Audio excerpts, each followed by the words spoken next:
Welcome to this integration seminar organized by MathUp. Please, you can invite your friends as well, but it's going to be a brief seminar.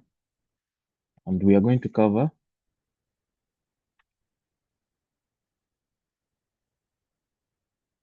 a few concepts,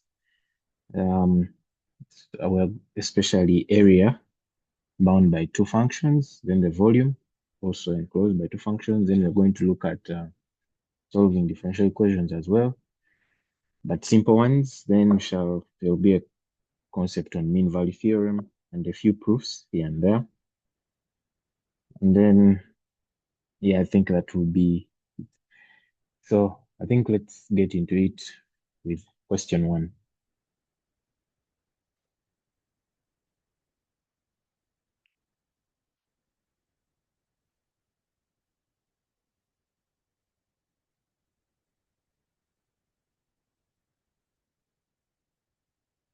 So question 1 says, two aeroplanes, M and N, were flown in the sky.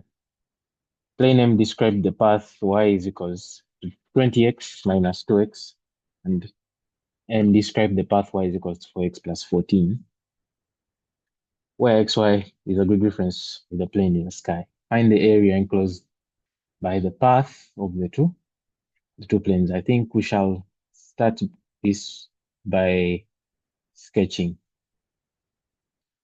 So we are going to have our two functions. Y is equals to 20x minus 2x squared. So to be able to sketch this, we need the turning point.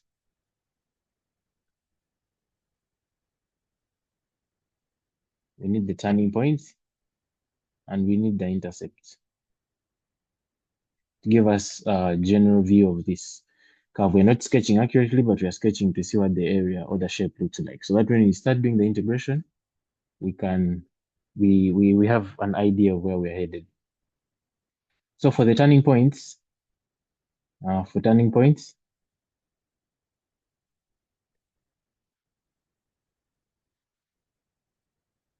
turning points dy dx is equals to 0. And when we differentiate our expression there, we're going to have dy dx being equal to 20 minus 4x. That means you have to equate this to 0. This implies then that x is equals to 20 divided by 4 will be 5. And at x is equals to 5, y is going to be 20 into 5 minus 2 into 5 squared.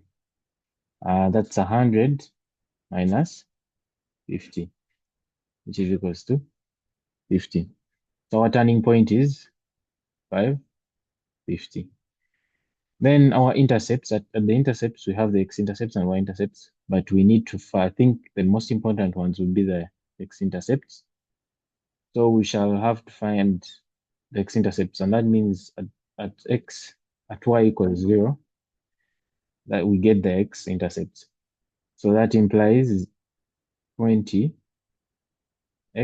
minus 2x squared is equals to 0. So factorizing 2x, we have 10 minus x is equals to 0. So this implies we have our x-intercepts as 0 and 10. So in sketching that, let me do it here.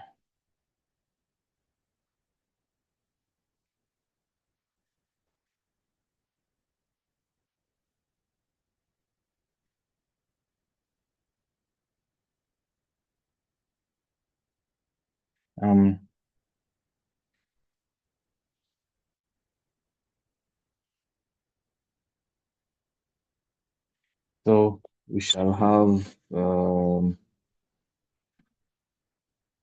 turning point is 550, and then 0, 10 is the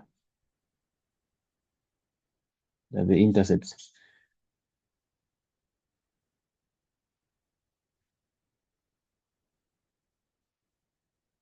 let's first sketch that.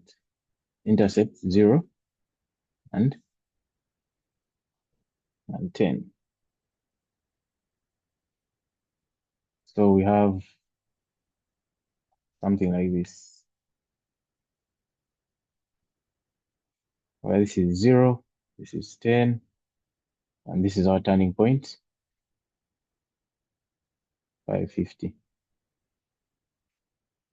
Yeah, so we have our brief sketch, looks like that. So now we are going to sketch also the line. The line is y is equals to 4x plus 14. So for the line,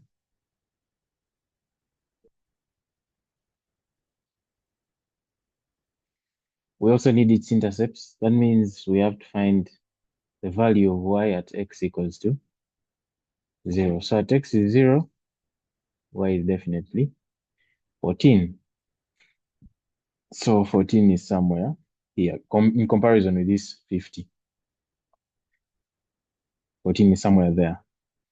And since it's a positive gradient, so I think we can just have that. So our next thing is to find these 2 points where they intersect these two. And now to find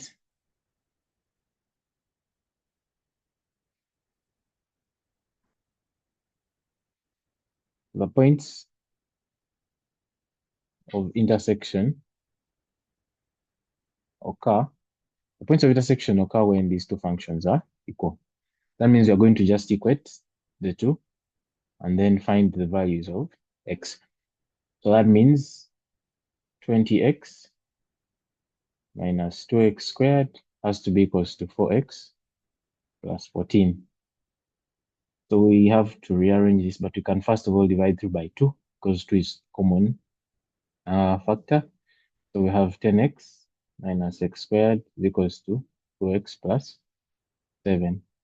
So that leaves us with x squared minus 8x plus 7 is equals to 0. I'm doing factorization, shall have x squared minus 7x minus x plus 7 is equals to 0. So factorizing x, we shall have x minus 7, and then negative 1, we shall have x minus 7 as well here. So we have x minus 7, then x minus 1, and therefore our points of intersection are x equals 7, and then also x equals 1. So that means here we have 1, and this is 7. So the next thing then, I think we'll have to find the area enclosed, the area of this space that has been enclosed by these two functions. So to be able to do that, we are going to make use of integration, and where we already have our limits as 1 and 7. So our elemental strip is going to be like that. And I've chosen that because we have our limits in x. And since this is our change in x, then we can then use our limits in x 1 and 7. So the area then is going to be from the integral from 1 to 7 of, so now we have to find the length of our strip, because remember when you're doing integration, it is length of strip times the width of the strip, where the length is the function and the width is the operator dx. So our length of strip is going to be this minus this. So the extent up here is of the equation y is equals to 20x minus 2x. So we're going to have 20x minus 2x squared minus what is down here, which is 4x minus 14, 4x plus 14, sorry, times our operator dx. So in simplifying that, we end up with 16x minus 2x squared, then minus 14.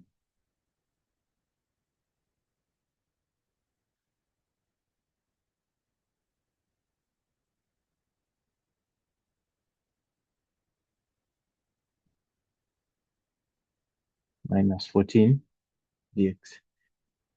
So after integrating that, we end up with 8x squared minus 2 over 3x cubed minus 14x.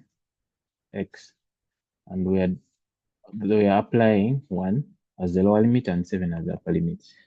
Then upon solving that, we shall end up with 72 square units as our area. Are there any questions?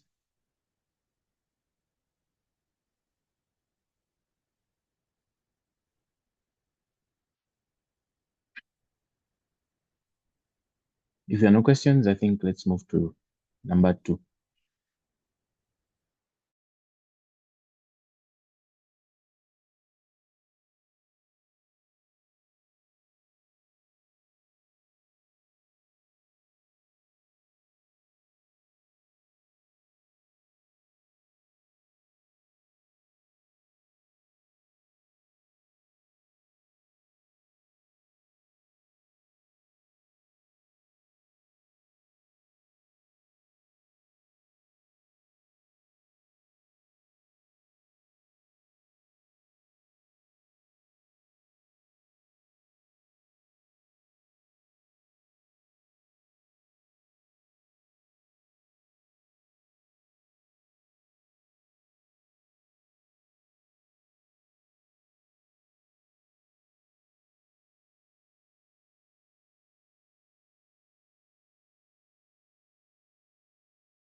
Good morning. I hope everyone can hear me. So we're going to start off with question 2A, and I want us to find the integrals of those questions A, B, and C. So we're going to start off with question 2A, that they want us to find the integral of x minus 6 squared. Yes.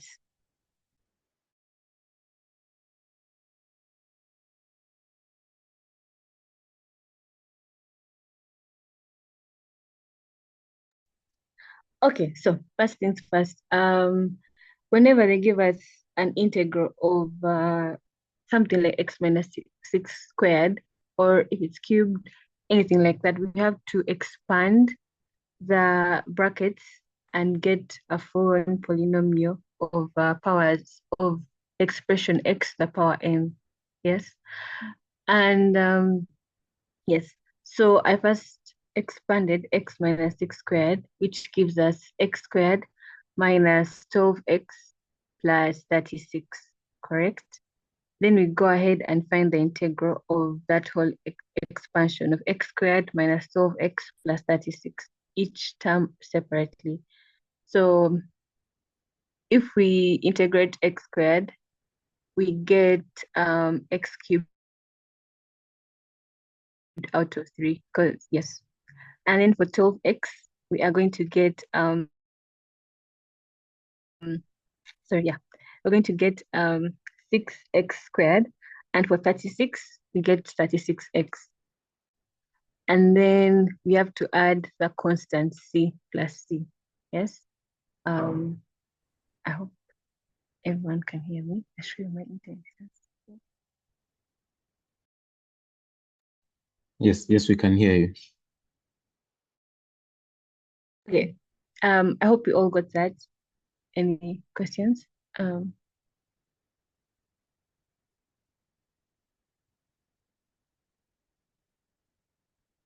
Okay, so let's move on to question 2B, right? That's our answer, x cubed out of 3 minus 6x squared plus 36 plus c. That's on integrating each term of the expansion. That's what we got. And you must add the plus C, otherwise your final answer wouldn't be correct. Yes. I hope we all understood and got that. Okay, next question, 2B.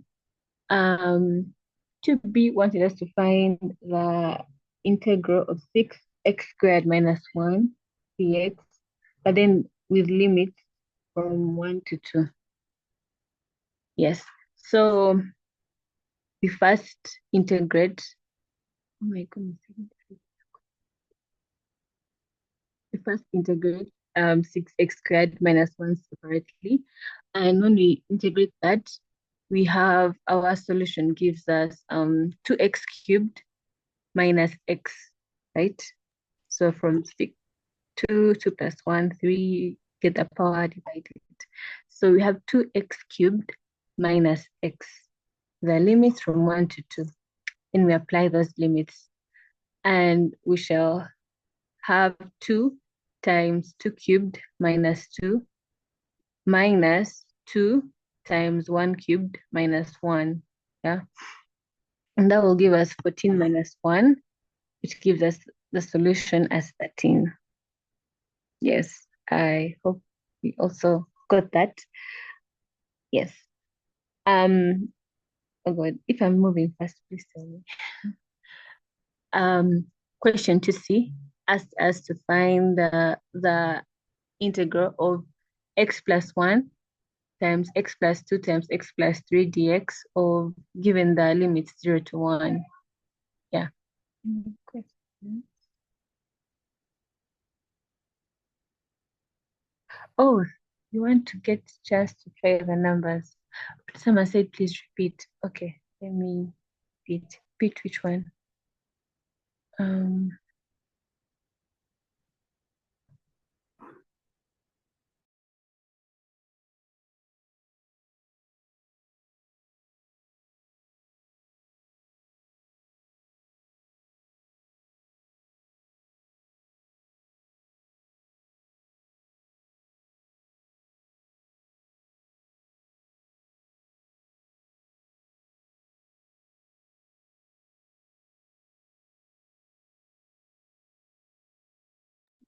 okay, someone asked me to repeat. So, and then someone asked me to, oh, 2A. Okay, let's do 2A again. Our question for 2A is find the integral of x minus 6 squared dx. Yes. So the first thing we do when we have an expression like that of x minus 6 squared, x minus 2 cubed, all that, the first thing we do is expand.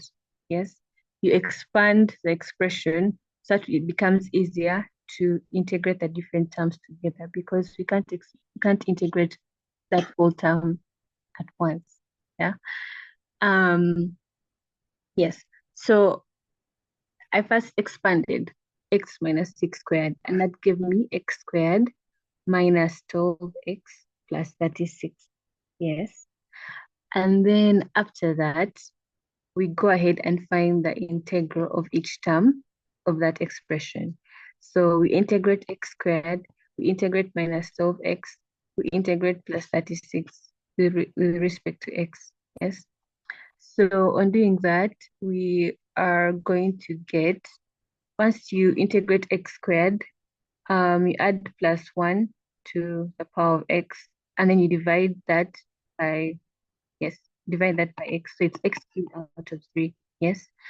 And then for 12x, the power of x is 1. So you add 1 and divide that by the whole expression, 2. So 2 divided by 12 is 6. So you get 6x squared. And the same goes for 36. 36 has a power of x, but then has x there, but to the power of 0, which is 1. So you add 0 plus 1, then that's how the x appears. Yes. So then we have to add the c. Yes, the constant. That's what we have to add it there. Yeah. Um,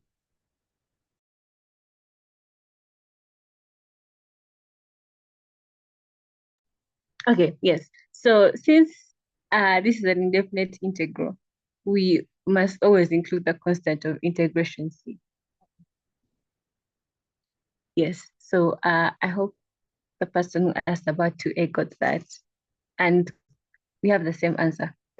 And then for question 2b, they asked us to find the integral of 6x squared minus 1, given the limits 1 to 2. Sorry, in my question up there, it's not there, but this is the correct thing. Okay. So when we integrate 6x squared, what do we get? We have 2 plus 1 up there, which gives us 3. Then you divide that whole term by 3. Yes. So that gives us 2x cubed. Here plus 1, you divide by 3. Yeah, gives us 2x cubed. And then for minus 1, when you integrate 1, you get x. Yes. With respect to x, dx, never forget your dx in your term, in your expression. And then we still have applying our limits from 1 to 2. And we apply those limits, and that gives us 2 times 2 cubed minus 2. Yes. Minus 2 times 1 cubed minus 1. Yes. So on applying that, we calculate and we have 14 minus 1, which gives us 13. I hope we are all at par with question 2b before we move on to question 2c. Okay. I think we should move on. Okay, for question 2c, we want to find the integral given integral of x plus 1 times x plus 2 times x plus 3 with limits from 0 to 1. Yes. So, like I said in the first part of 2a, when we're given something like x minus 6 squared, yeah, we have to expand the terms to easily integrate it, right? So that's the same thing for this. We're going to expand this whole expression here and then multiply each term together and find the final answer. So I first started with multiplying x plus 1 times x plus 3. And that gave me x squared plus 4x plus 3. Yes. And then I multiplied x plus 2 times this expression here, x squared plus 4x plus 3. So multiplying each of these gives me x cubed plus 6x squared plus 11x plus 6. Yes. Now we have multiplied that whole expression. We have we have expanded the whole expression up there in the question, which gives us x cubed plus 6x squared plus 11x plus 6. So we're going to integrate this, which becomes way much easier than integrating what we had in the question. Okay, so yes, and we have to apply our limits because carry them with yes to go to the next step. Oh, there's a question.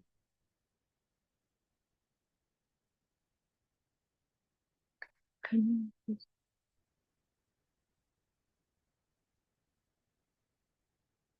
Sorry, indeed. Oh, excuse me.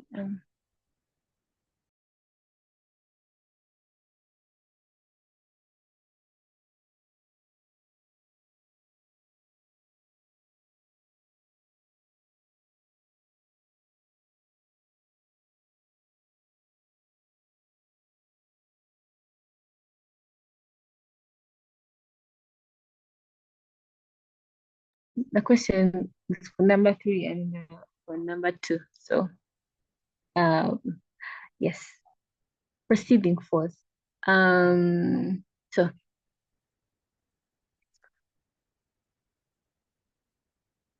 proceeding forth, when we integrate x cubed, we're going to get, sorry.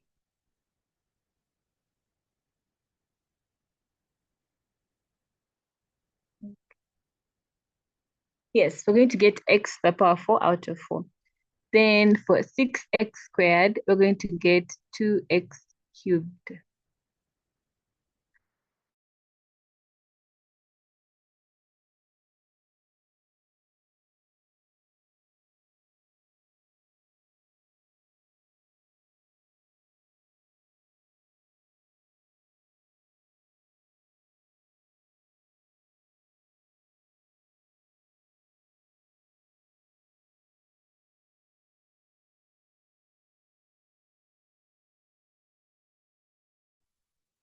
I'm sorry about that, but let's going forth. Moving on. Integrating gives us x to the power 4 out of 4 plus 2x cubed plus 11x squared out of 2 plus 6x from 0 to 1 as our limits. And then applying our limits gives us, yes, 1 to the power 4 out of 4 plus 2 times 1 cubed plus 11 times 1 squared out of 2 plus 6 times 1 minus 0, because all this gives us 0. And our answer being 55 out of 4, which I think everyone got. Yes.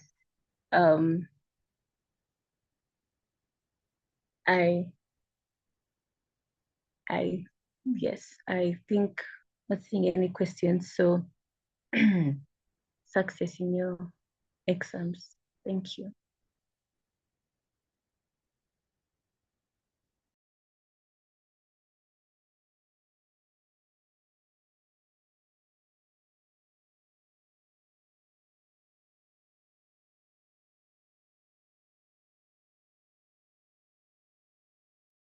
Yeah, good morning, guys. We are going to proceed with question 2D,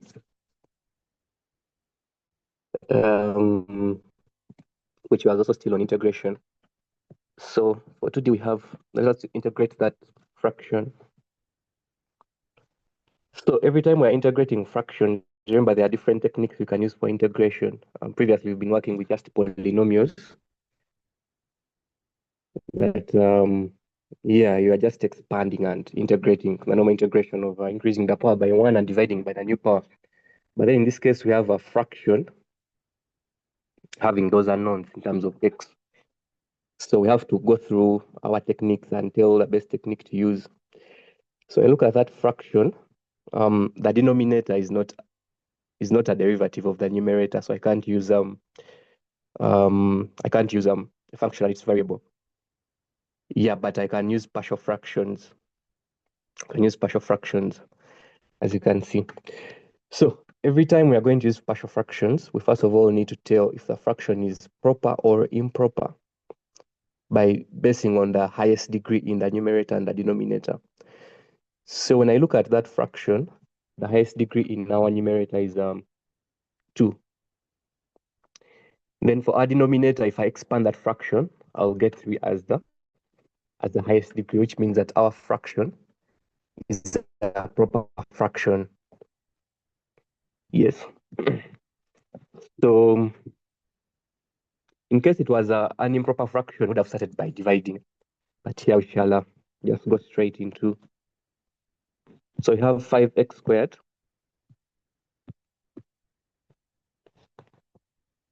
integral 5x squared minus 8x plus 1 out of 2x into x minus 1 but squared with respect to x.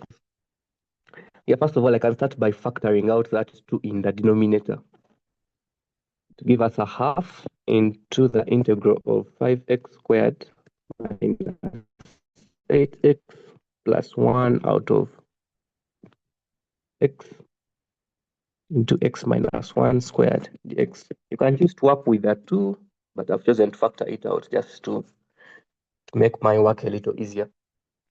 So I'm going to look at this fraction. Try to express it in terms of the partial fractions to help me integrate easily. So I have 5x squared minus 8x plus 1 out of x into x minus 1 squared. So we did partial fractions in S5 first term under algebra. I assume you people know this concept very well. Yeah, so it's the one we're going to apply in this integrating this particular fraction. So that fraction can be expressed in the general form of a out of x plus b out of x minus 1 plus c out of x minus 1 squared. I hope you remember that from algebra, expressing fractions as partial fractions. Okay, so we're going to solve for a, b, and c, and then proceed with our integration. Okay, so I'll have a common denominator, which is x into x minus 1 squared. So when I get x into x minus 1 squared and divide by the x over here, I'll end up with a into x minus 1 squared plus b into, so x minus 1 squared divided by x minus 1 is x minus 1, then times the x here, which will give me b x into x minus 1, then plus c, and that x multiplied by c will give me cx. A numerator, and at that point I can choose to equate the 5x squared minus 8x plus 1 to what I have on my right hand side. So I'll end up with 5x squared minus 8x plus 1 being equivalent to a into x minus 1 squared plus bx into x minus 1 plus cx. Yeah, so at that point, what is left is solving for a, b, and c. And remember how we solve. We can solve by substituting different integers, different appropriate integers, so as to get those unknowns. So I can start by letting x to be. I can start by letting x to be equal to 1. 1 is an appropriate integer because when I substitute 1 on the left-hand side, the term here will become 0, and that term over there will become 0. So I'll be left with only c on the right-hand side. Okay, so when x is equal to 1, on my right-hand side, I'll have 5 into 1 squared minus 8 into 1 plus 1 being equal to c times 1. So 5 minus 8 is -3, then plus 1, I'll end up with -2, which means that -2 will be equal to c, and our c is equal to 2, is equal to -2 rather. So I have my value of c. Yes, then I can substitute a different value of x to get the second unknown. So if I substituted, if I let x to be 0, realize that this term would cancel, and also that would cancel, because when I put x as 0, everything there dies, and I'm left with just a. So when I let my x to be 0, on the right hand side I'll have 1 being equal to a, because when I put 0 here, it will be -1 squared, which is +1. So I'll have my a as 1.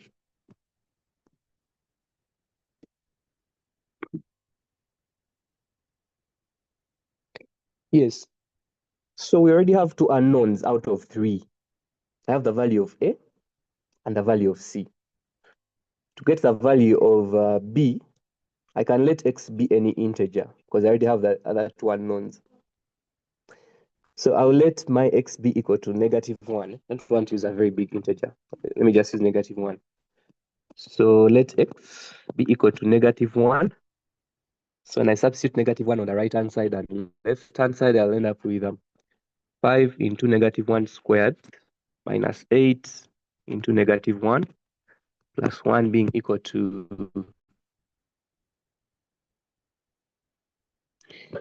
So for the first term, we have negative 1 minus 1, which is negative 2. The negative 2 squared will give me, for the second term, I have negative 1 into negative 2 will give me positive 2b, so plus 2b. Then negative c minus c. But I already have the values of a and c, so I'm left with only b. I can substitute for them. So on the right-hand side, I'm going to have 5 plus 8, which is 13, plus 1, which is 14. So I'll have 14 being equal to 4 times a, but our a is 1, plus 2b, we don't know b yet, then minus c, but our c is negative 2, so it is minus negative 2, which is actually positive 2. Okay, so when I simplify that, I'll have 6 on the right-hand side. Once it crosses, it will give me 8. 14 minus 6 will give me 8. I'll have 2b being equal to 8, and therefore b will be equal to 4.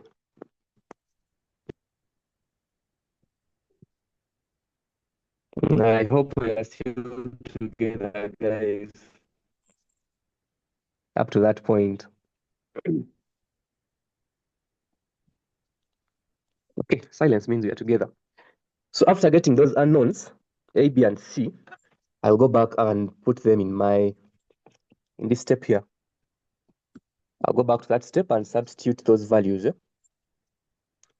Okay, maybe let me first copy it and take it down.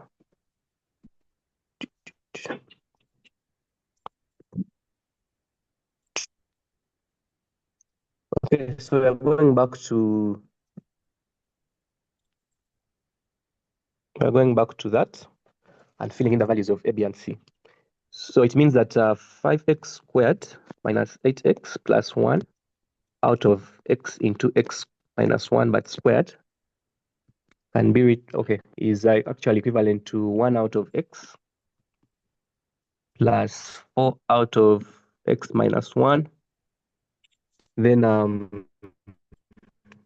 remember c was negative, so I can choose to put a minus. Then 2 out of x minus 1 but squared. Okay, so you realize that these fractions are easier to simplify after we've expressed that fraction as a partial fraction. Yeah, so, but don't you remember our integral, the one we were given in the question was this. So we factored out a half, and we shouldn't forget that a half, but we factored out. So, the integral of 5x squared minus 8x plus 1 out of 2x into x minus 1 but squared with respect to x is actually equal to a half. That's what we had factored out. Half the integral of 1 out of x plus 4 out of x minus 1 minus 2 out of x minus 1 but squared. Okay, so I can, since it's addition and subtraction, I can integrate each of those components of a fraction separately. So we can have a half into the integral of 1 out of x with respect to x plus the integral. Okay, yeah, let me just put a half on each of the term we are integrating. So I'll have a half the integral of 1 out of x dx plus a half the integral of 4 out of x minus 1 with respect to x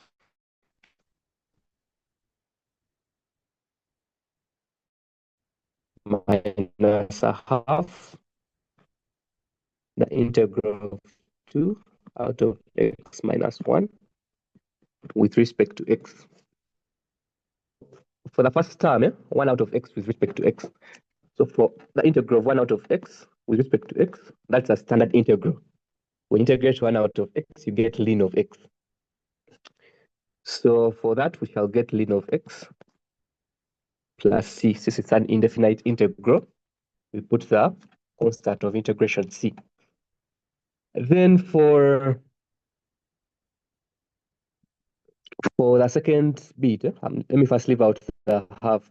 So for the integral of 4 out of x minus 1 with respect to x, which technique can we use to integrate that?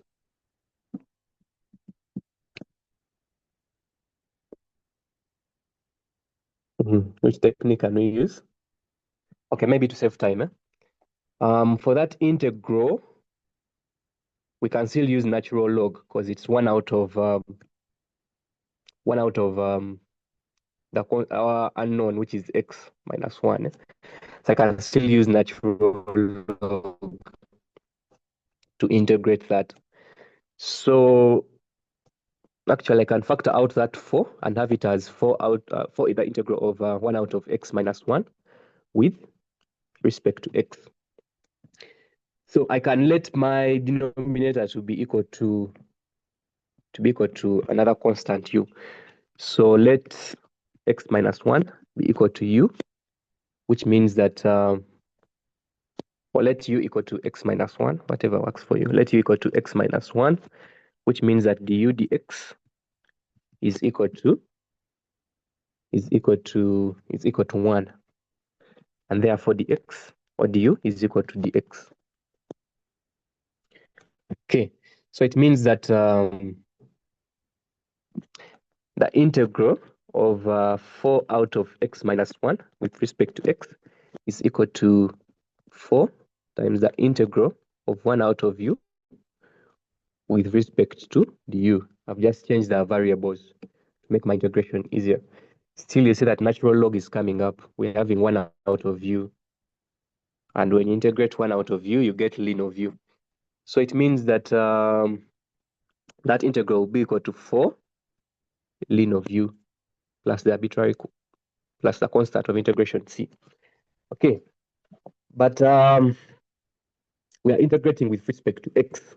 So you must go back and substitute for that u.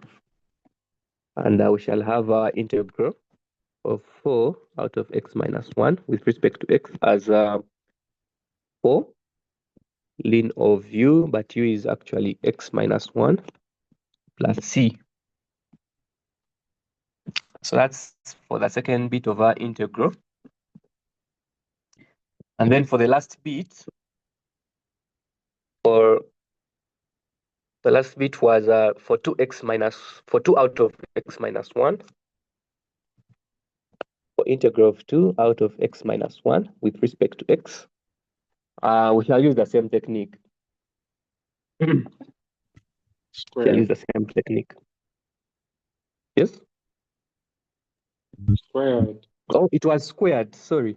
Thank you, Mark. It is squared. Sorry about that.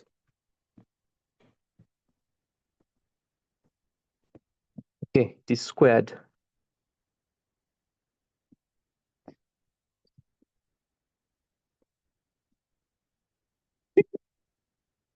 Yeah, so it is squared. Thank you very much.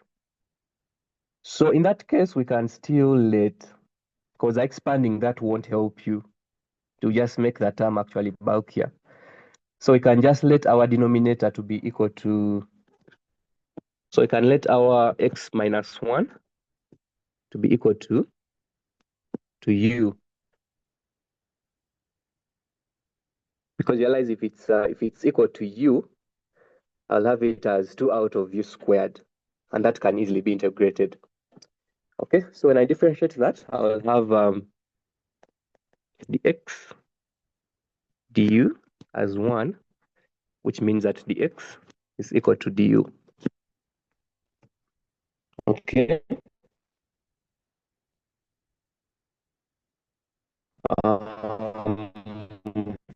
Which means that the integral of 2 out of x minus 1 but squared with respect to x is equal to the integral of 2 out of u squared with respect to u.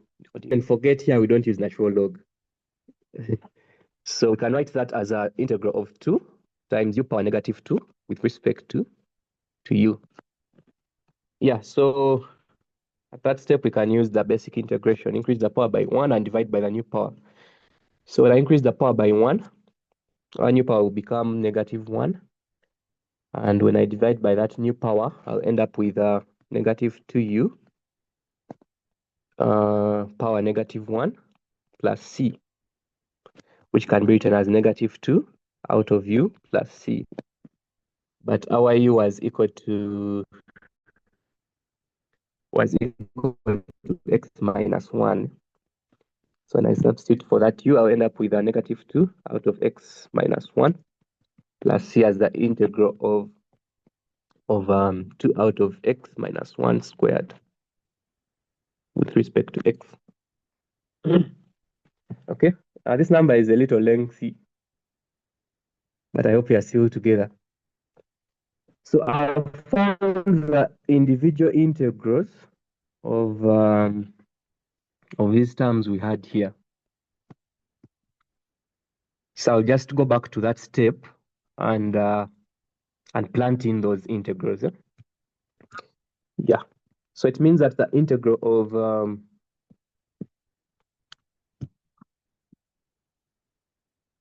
let me just get this stuff here and copy it.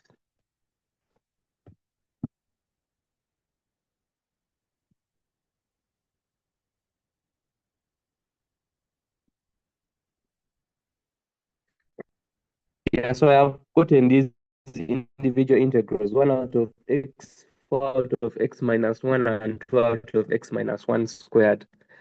And I'll just, so I'll have that as a half into, so the integral of 1 out of x was ln of x. Then the integral of that was 4. Yeah, was 4 ln of x minus 1. Then the integral of 2 out of x minus 1 squared was -2 out of x minus 1. Yeah, so minus -2, which will give me a plus. So plus 2 out of x minus 1. Okay, then our arbitrary constant c plus c. So when I simplify that further by opening brackets, I'll end up with a half ln of x plus 2 ln of x minus 1, then plus 1 out of x minus 1, 1 out of x minus 1, plus our arbitrary constant c. Yes, so that's our solution. And just to emphasize, every time we are given a function to integrate and it's an indefinite integral, we shouldn't forget arbitrary constants.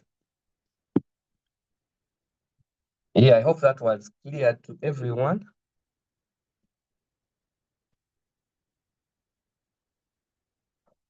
Yes.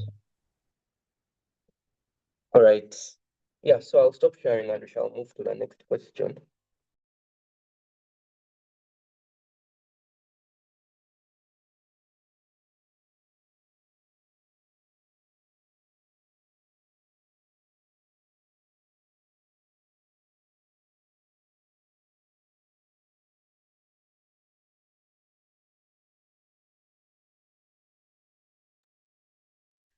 Yeah, I hope you can see my screen.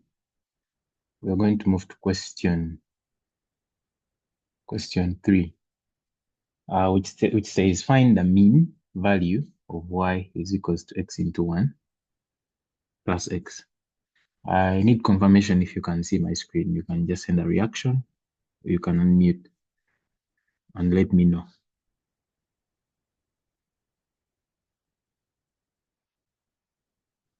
We can see the screen. Okay. So find the mean value of the function y is equals to x into 1 plus x, for x equals to 2, 2x is equals to 4. So what we are looking at here is the mean value theorem. It is simple and it just states that if a function is, first of all, continuous, over a given interval, then there has to be a particular point. Okay, let's say the continuous, let me write it here, over an interval. Let me say AB. There has to be a particular point C, which is part of the interval AB, where f of C is equals to 1 over B minus A from A to B, f of X dx. That's the whole idea. And you can think about this when, okay, you can use an analogy of average speed or average velocity. To be able to find average velocity, the vehicle must have traveled over a given interval of time without stopping, so that you can be able to find the average velocity. And that means you have to find the speed at the beginning minus the speed at the end divided by the interval. So the speed at the beginning plus speed at the end divided by the interval. That's just an analogy to help us understand what this mean value theorem is about. So to be able to apply it here, we have our f of x, which is equals to y, it's equal to x into 1 plus x. And that's the same as saying x plus x squared. So the mean value of y is equal to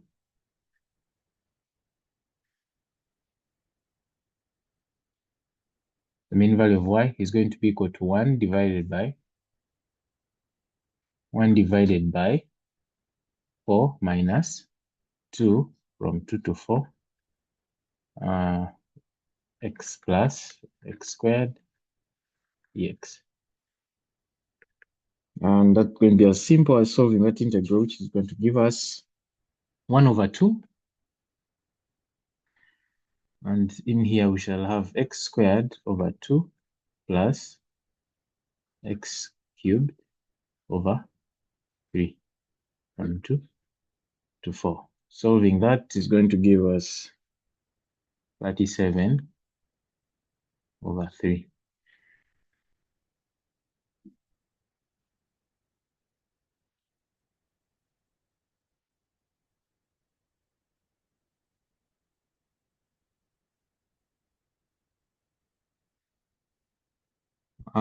The person having an issue with the volume, I think you should check from your end.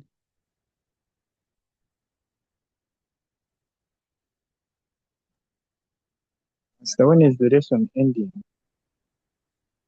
We have 12 questions to do. We're on the third one and we are being as fast as we can, so we shall be finishing soon.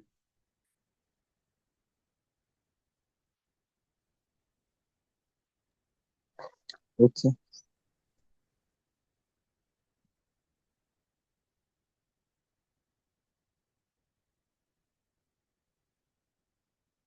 Okay.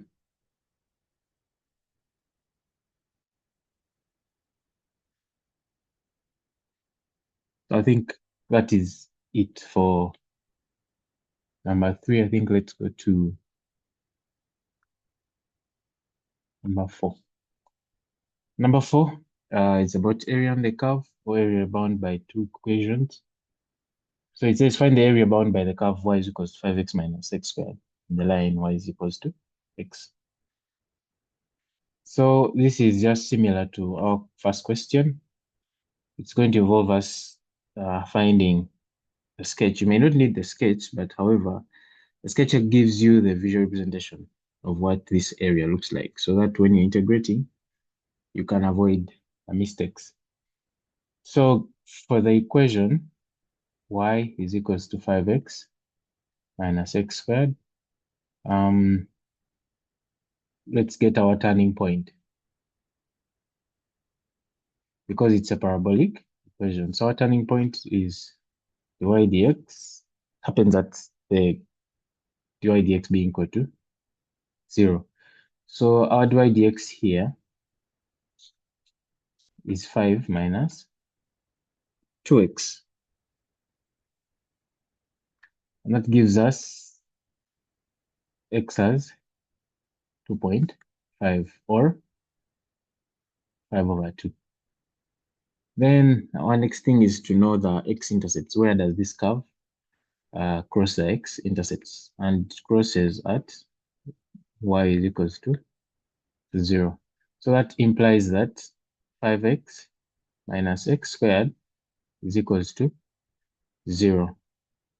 So factorizing x, we get 5 minus x is equal to 0. So it crosses at x is 0 and at x is 5. So we can sketch that briefly. Isn't it the x2 negative 5? I beg your pardon? Isn't it the x2 negative 5? How is it negative 5? When we equate 5 minus x equaling to 0. Yes. Okay, you have to, the x is the one which you took the other side. It's okay. Okay. So, yeah.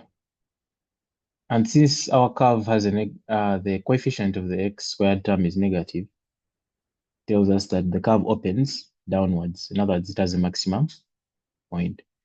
So we have something like that.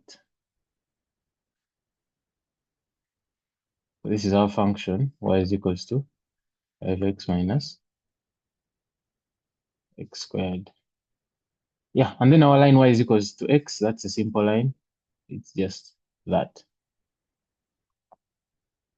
So what we're going to do is find this area and this area here. But we would find that area, we're going to use a strip. And the area of our strip is going to be its length times its width. And we are going to use that strip and sum it up over the interval 0 to the point where it intersects the curve. In other words, these 2 points here. So that means we have to find these 2 points of intersection.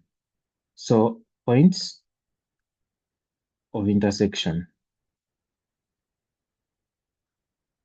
So to find the points of intersection, we are going to equate the two functions, and we have 5x minus x squared is equals to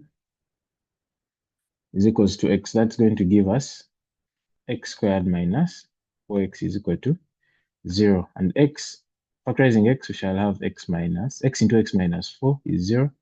So we have x is equals to 0 and x is equals to 4. So this point is 4 and this point is 0, as we can see from our sketch already. So that means now that our area is going to be the integral from 0 to 4. Our length of the strip is the difference between the two functions, 5x minus x squared minus x. Then times dx. So opening the brackets, from there we have 0, the integral from 0 to 4 of 4x minus x squared dx. And integrating that is going to give us 2x squared minus x cubed over 3. And that's from 0 to 4. And making the substitutions, we shall have our area as 32 over 3. And that is as simple as that. I hope that is clear. And if there are no questions, I think let me go to number 5. So number 5 is on volume. Number 5 is on volume of a solid generated after you have rotated a particular area about a given line or axis. What you're going to do there, it's the same thing we are going to sketch so that we see the area or the space that is enclosed by these two curves. So the same procedure. So we have our two functions, y is equals to 2x squared plus 7x plus 3. And y is equals to 9 plus 4x minus x squared. So I think let's first start by getting the points of intersection. And points of intersection is going to be it's going to give us the extent or the limits. So the points of intersection are obtained by equating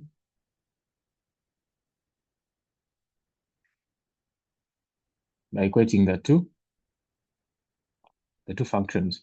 So we have 2x squared plus 7x plus 3 equal to 9 plus 4x minus x squared.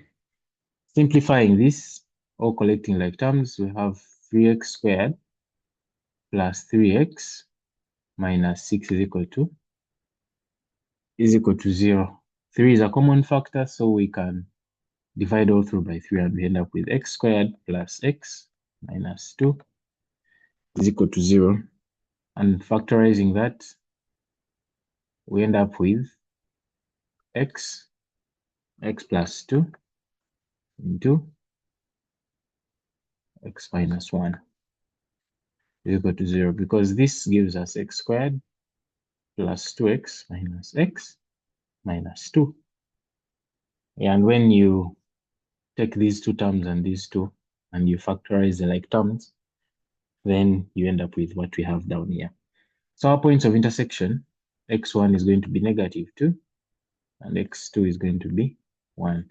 These are our limits. So we have the points of intersection. Next, I think we can go to the details of each curve. That means we have to know where they intersect the y-axis and maybe their turning points or their maximum and minimum points. So for the first one, which is y is equals to 2x squared plus 7x plus 3, we are going to have, I think let's first find the turning points. So for the turning point,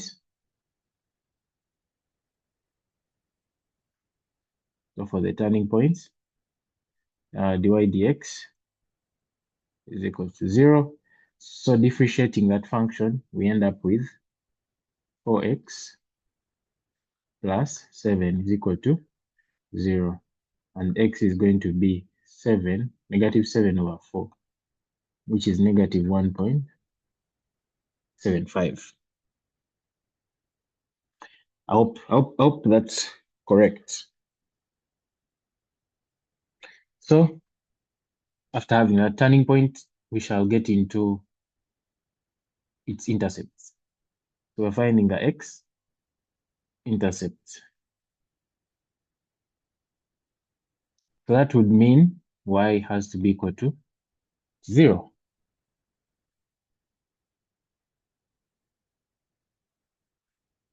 So for y equal to 0, we have 2x squared plus 7x plus 3 is equal to 0.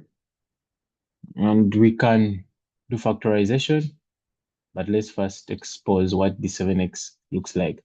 Since the product of 2 and 3 is 6 and 7, and sorry, the product is 6 and 6 has factors 1 and 6, which when you add, you get 7. We can have 2x squared plus 6x plus x plus 3 is equal to 0. So factorizing 2x, we have x plus 3, then plus 1 into x plus 3 equals to 0. So x plus 3 into 2x plus 1 is equal to 0. So we have x1 being equal to -3 and x2 being equal to -0.5. So these are the intercepts for this curve. So now let's go to the next one. Then for y is equals to 9 plus 4x minus x squared, we have the turning point. A turning point dy dx is equal to 0. So what that would mean, it would mean that the derivative of our function here is also equal to 0. So when you do the differentiation, we get 4 minus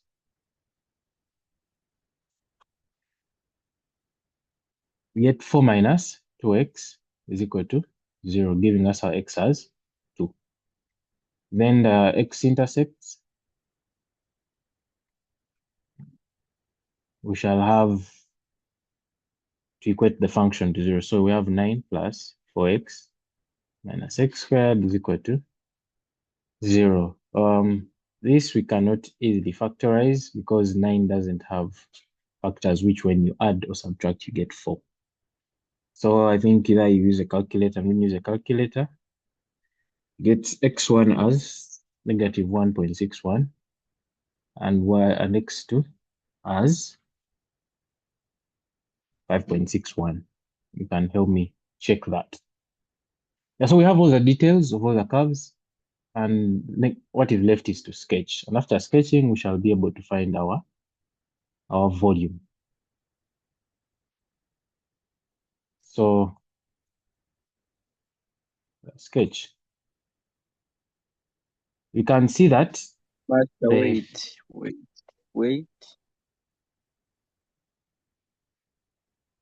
I beg your pardon? I beg your pardon on the x-intercept. Which one? Oh, here on the for y equals 9 plus 4x minus x squared. Yeah, we're getting the x-intercept. So when you're getting x-intercept, the value or the coordinate y has to be 0 because you're finding the point where the function crosses the x-axis. And if it's, of course, crossing the x-axis, y is 0. That's why we equate our function to 0. But again, I went ahead to explain that for this function, we see that it can't easily be factorized. So we do not have direct roots, which are whole numbers. The ones we have are decimals. Because if you check, you can check that using your calculator, and you can see that you will end up with 1.61, negative 1.61, and 5.61. That's what I said.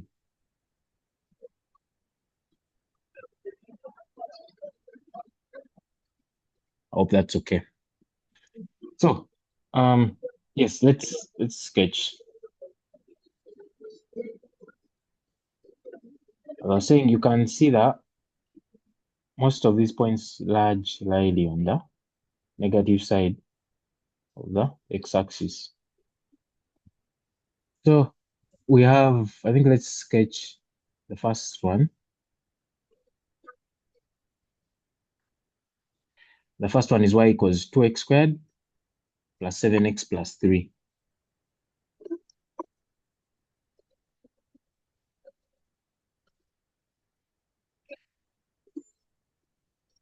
So, to sketch that, we shall need its intercepts. Its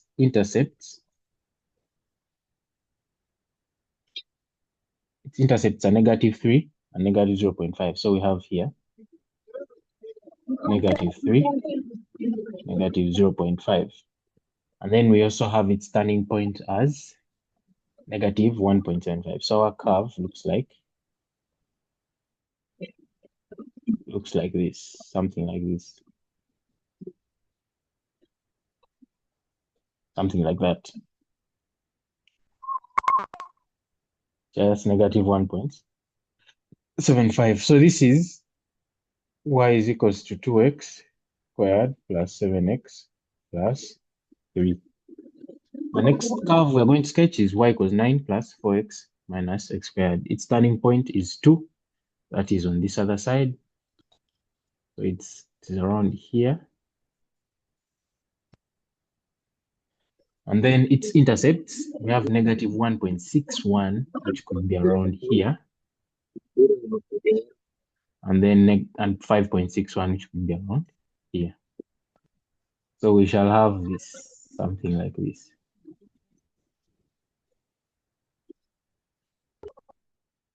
Something like that, where this is y is equals to 9 plus 4x minus x squared. Yeah, but then remember we found our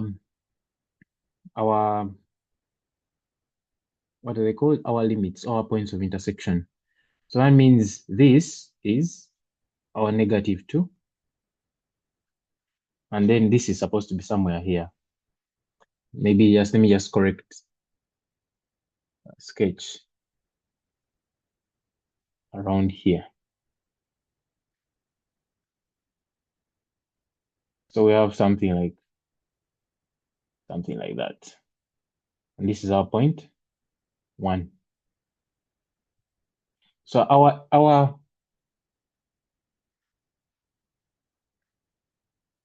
area, or our area enclosed is this one here. It's the one which you are going to rotate about the x-axis.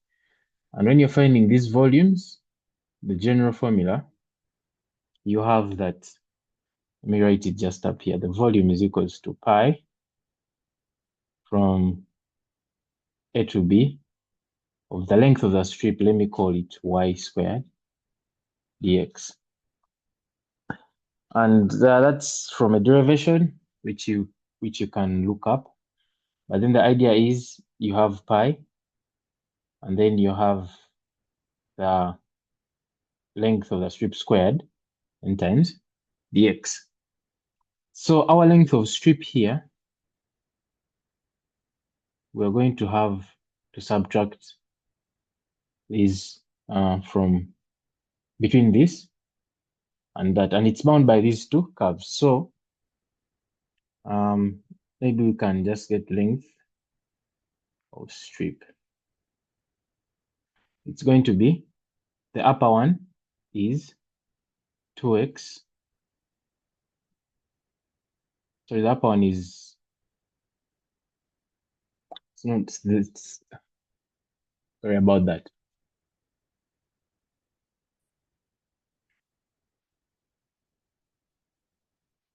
The upper one is 9 plus 4x minus x squared. And the lower one down here is 2x squared plus 7x plus 3. So subtracting this, we shall have negative 3x squared minus 3x plus 6. So now we're going to do to find the volume. So now the volume then is going to be equal to pi from our points of intersection -2, 1 of negative 3x squared minus 3x plus 6 squared dx. And when we evaluate that, it will be a long procedure, but you could use your calculator. We shall end up with 229.022 cubic units. So yeah, this is not the entire topic or the entire subsection of finding volumes of areas or regions that are enclosed by two functions. You can go and check them out, but just this just gives you the main idea, because you can have a scenario where the volume is rotated through a particular angle, let's say 270 degrees. How would you go about that? When it's rotated about 180 degrees, how would you go about that? So yeah, this is the general idea, and I hope we have been following together. Yeah, I think with that, if there are no questions, let's call person presenting number 6.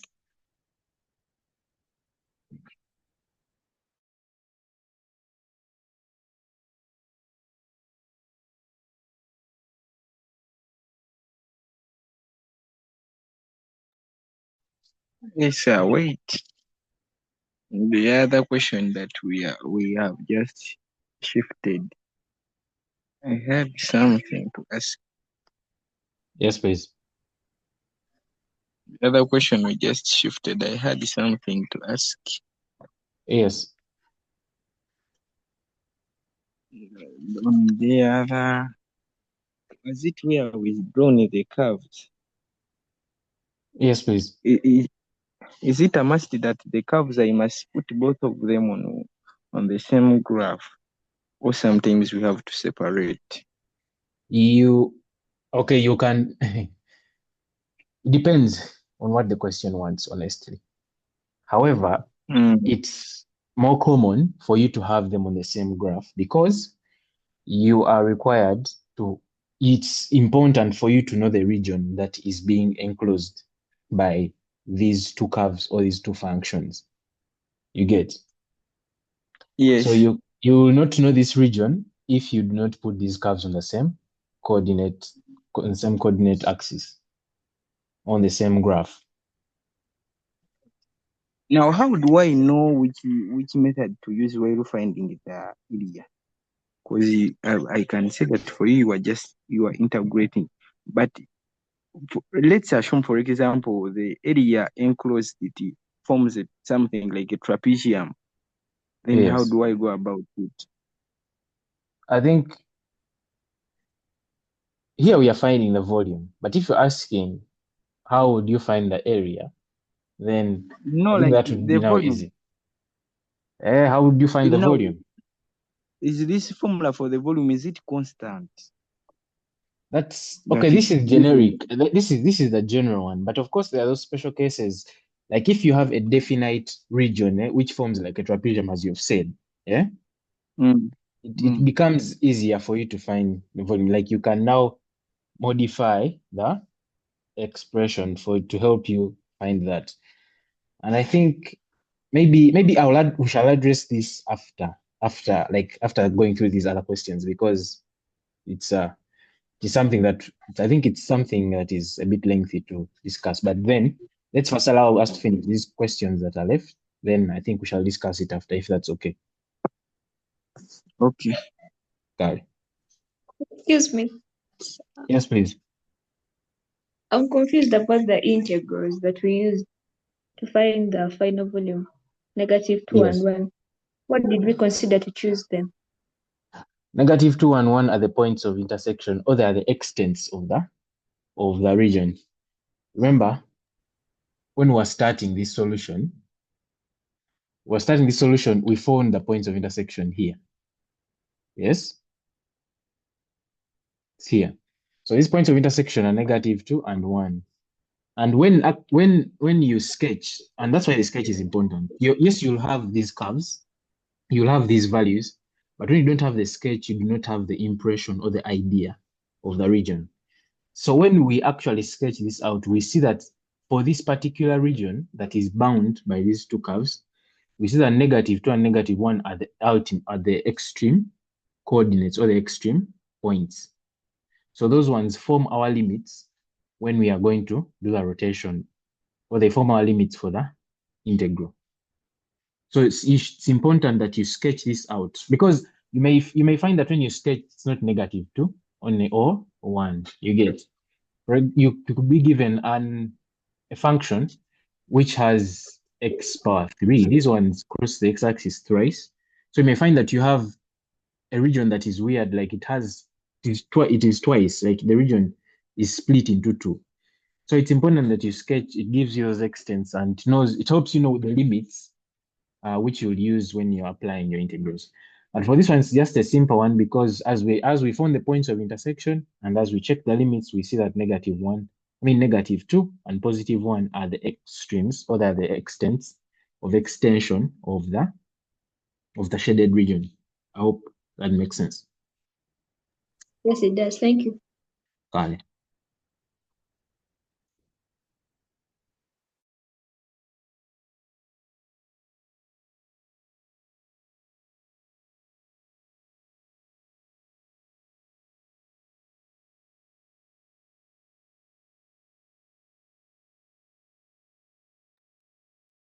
Okay. We shall proceed to question 6. Which reads, using the substitution 2x plus 1 is equal to p, find the integral of x minus x out of 2x plus 1 from 0 to 1 with respect to x. Okay, so this time we're working with a definite integral, meaning we have limits. And then we're using a substitution, 2x plus 1 is equal to p. So realize we are introducing a new variable p, and we have limits. So in such cases, we should never forget to change limits, because you're changing from one variable to another. You're changing from x to p. So we need to find the value of x in terms of p. That's one thing we shouldn't forget. Okay. So in our solution, we've been told that 2x plus 1 is equal to p. Yeah, so I can start by changing our limits from terms of x to terms of p before proceeding. Can draw a simple table.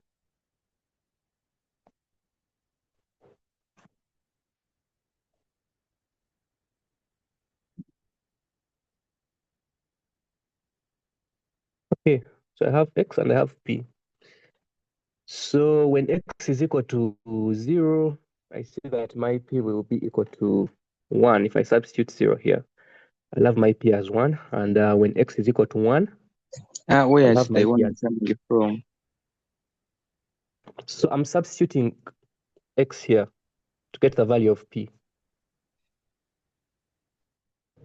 So from that equation, when x is equal to 0, I'll have 2 into 0 plus 1 being equal to p. Is that clear?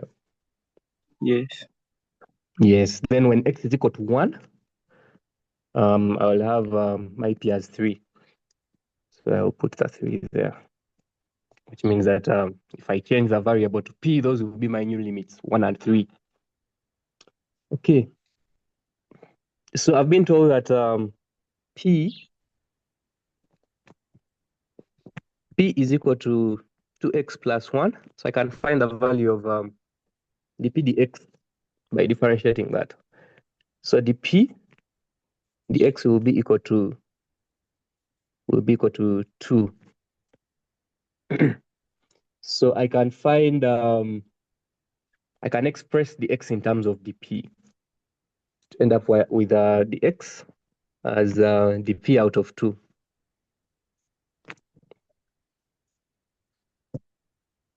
Yes, but still realize that in our integral we have we've been told to integrate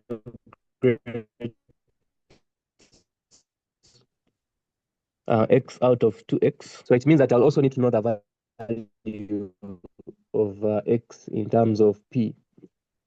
So I can solve it using the substitution I was given still. Okay, so I have 2x plus 1 being equal to p. And if I make x the subject, I'll have x being equal to p minus 1 out of 2.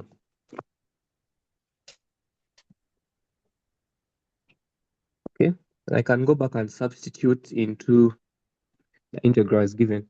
So I solve to find the integral of x out of 2x plus 1 with respect to x from 0 to 1, and that using our new variable p can be the same as the integral with our new limits, which are 1 and 3 of x, but the value of x is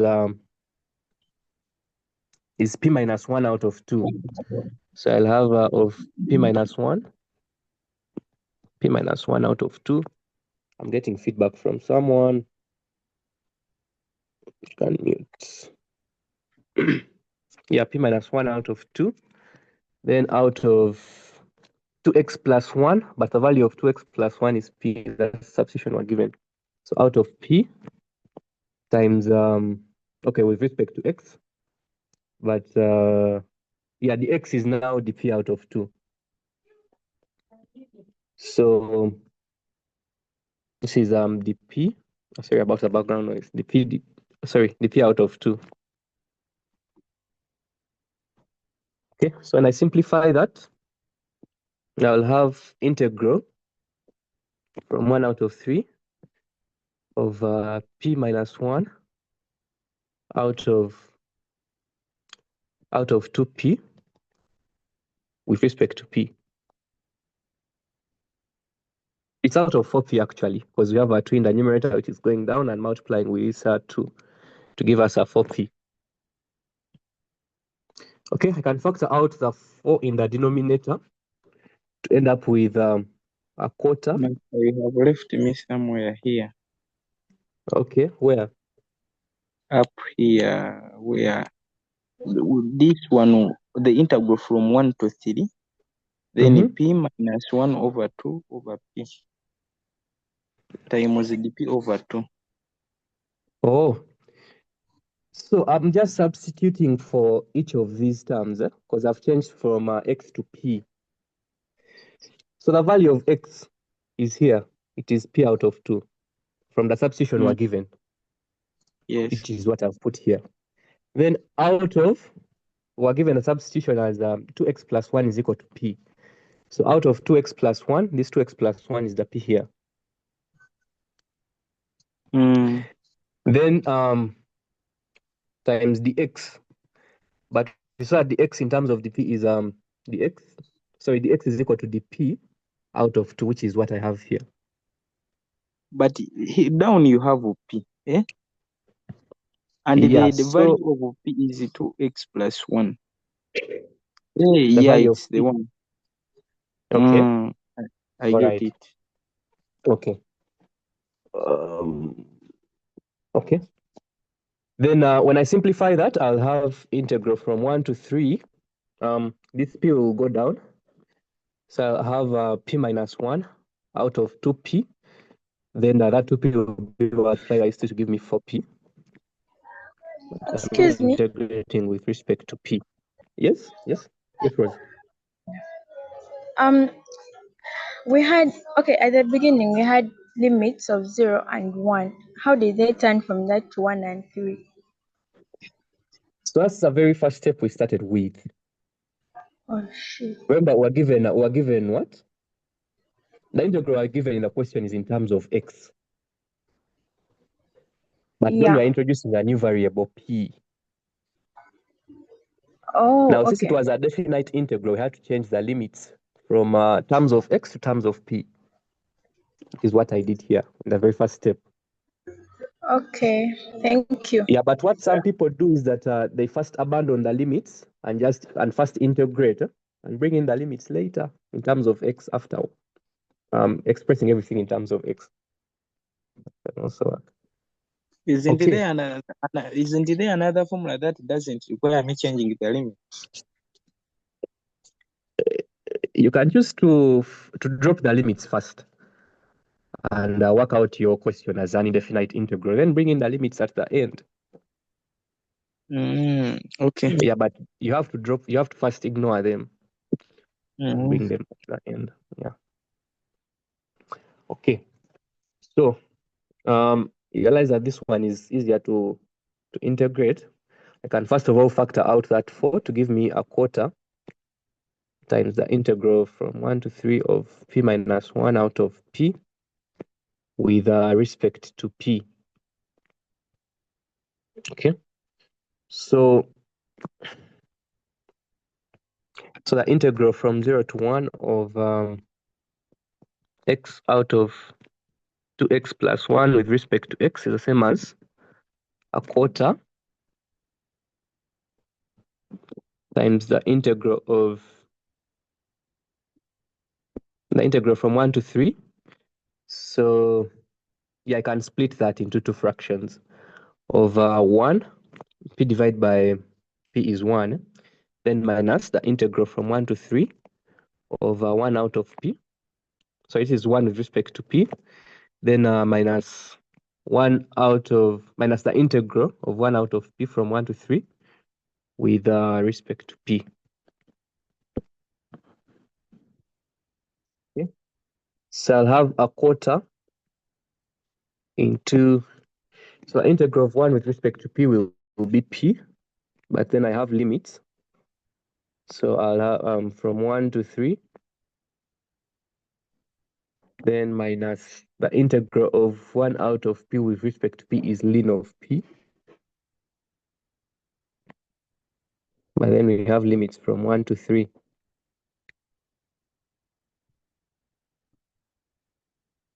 Okay.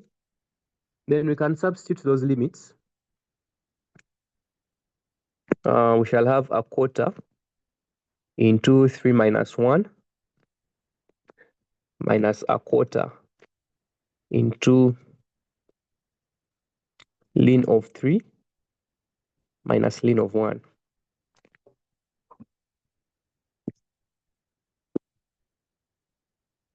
So 3 minus 1 is 2. So it will be 0. The in come from. Where does what? The in come from. I'm saying Yeah, so integral of that's a standard integral. When I integrate 1 out of x with respect to x, I get ln of x plus c. Okay. It's standard, eh? Okay. Yes. Okay. Then minus a quarter ln of 3, ln of 1 is 0. Okay, so what are you getting after simplifying that to 4 decimal places?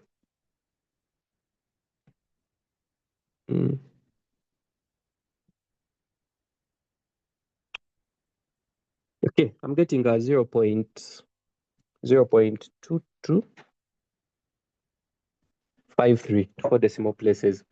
So it means that that's the integral from 0 to 1 of x out of 2x plus 1 with respect to x.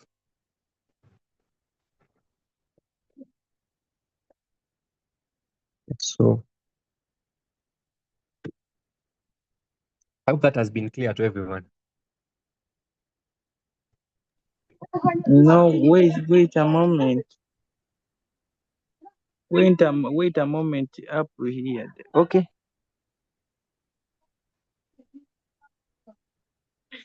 First, the screen down. I am still doing this one down. Yeah, these solutions are the seminar is being okay. Our solutions will be sent to the group afterwards. Yeah. Okay. If we have no, all right. If we have no questions, we shall move to the next question.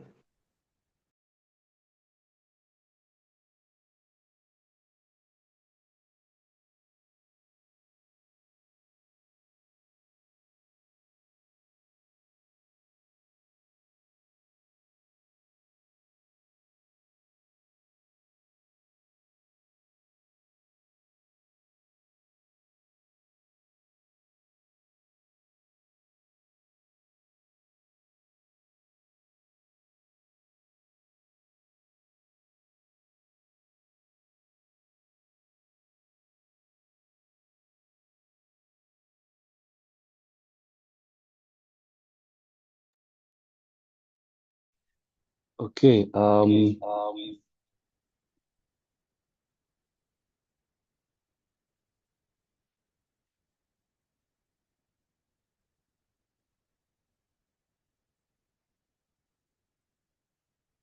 So, question 7. Let me just share my screen.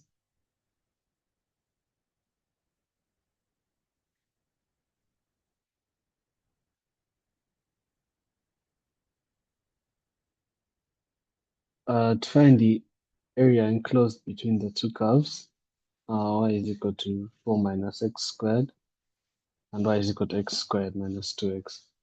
You've already seen several times this question being done, so it shouldn't be hard. You know that it's important for us to have a sketch so that we know exactly what we're going to do. Otherwise, you might just be thinking, oh, let me just put this curve above this one, but you don't know which curve is going to be above which one. So it's good to have a sketch. And so we're going to have a rough sketch of these curves on our Cartesian plane. If y is equal to 4 minus x squared and y is equal to x squared minus 2x, you can tell just by looking at this equation here that this curve has a maximum just by looking at it, because the coefficient of x squared is negative. When the coefficient of x squared is negative, it means the curve has a maximum. The reason is because x squared is always a positive number. And that means when you complete squares, here the squares are already complete. When you complete squares, you realize that you always be subtracting a positive number because a square is never negative. So as long as you're always subtracting a positive number, this number here cannot be more than 4. So in fact, it tell you that it has a maximum at 4. It has a maximum of 4 when x is 0. Okay, so you can already tell that that curve looks something like that. Y is equal to 4 minus x squared. And then on the other hand, when the coefficient of x squared is positive, then you have a minimum for quadratic. This is strictly for quadratic curves. You have a minimum. And we can get that minimum, but you can also tell that it has x intercepts at 0 and 2. So if x intercepts are at 0 and 2,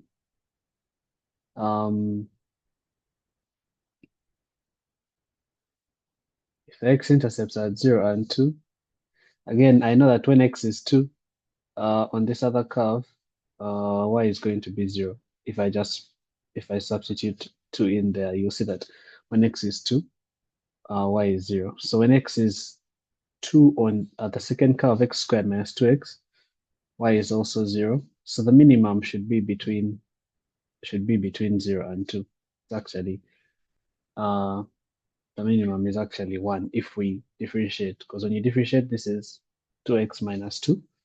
And when you equate the derivative to 0, you get x as 1, which means the minimum actually happens halfway between the intercepts.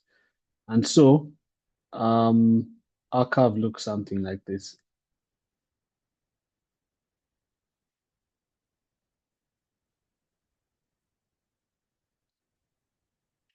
Y is equal to x squared minus 2x. So the area enclosed between the curves is this area right here. And you therefore need to find the intercepts, the points of intersection over those two curves for you to be able to determine the limits as you integrate. So this is simple. You just equate, since both of them are written in terms of y, we can just equate those expressions. 4 minus x squared is equal to x squared minus 2x. If we collect like terms, we'll have 2x squared minus 2x minus 4, right? 2x squared minus 2x minus 4 is equal to 0, which reduces to x squared minus x minus 2 is equal to 0. And this, when factorized, seems to be x minus 2 times x plus 1 is equal to 0. And yeah, so there x is equal to 2, which we already established. But also x is equal to negative 1. Okay, so this other point is negative 1. Doesn't matter what the coordinate of y is at that point. So now we know what we have to integrate. The area between these two curves is simply going to be integral from negative 1 to 2 of the curve above minus the curve below, because that would be the length of the strip in this case. And the curve above is the 4 minus x squared. So it's going to be 4 minus x squared minus x squared minus 2x with respect to x. So that would be our answer. The rest is integration, as you know it. So integral from negative 1 to 2 of 4 plus 2x minus 2x squared with respect to x. Allow me write this side. So this area would be, when you integrate 4, you get 4x When you integrate 2x, you get x squared. When you integrate 2x squared, you get 2x cubed over 3. Increase the power by 1. Increase the power of x by 1 and then divide by the new power. And you're computing this from -1 to 2. Yeah. So then you substitute for 2 in the expression. So 4 times 2 plus 2 squared minus 2 over 3 times x cubed times 2 cubed. And when you do that for 2, you get 20 over 3. When you do that for -1,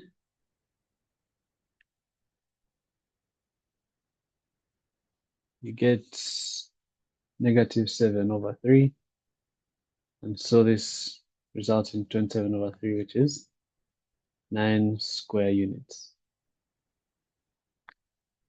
Yeah. Any questions?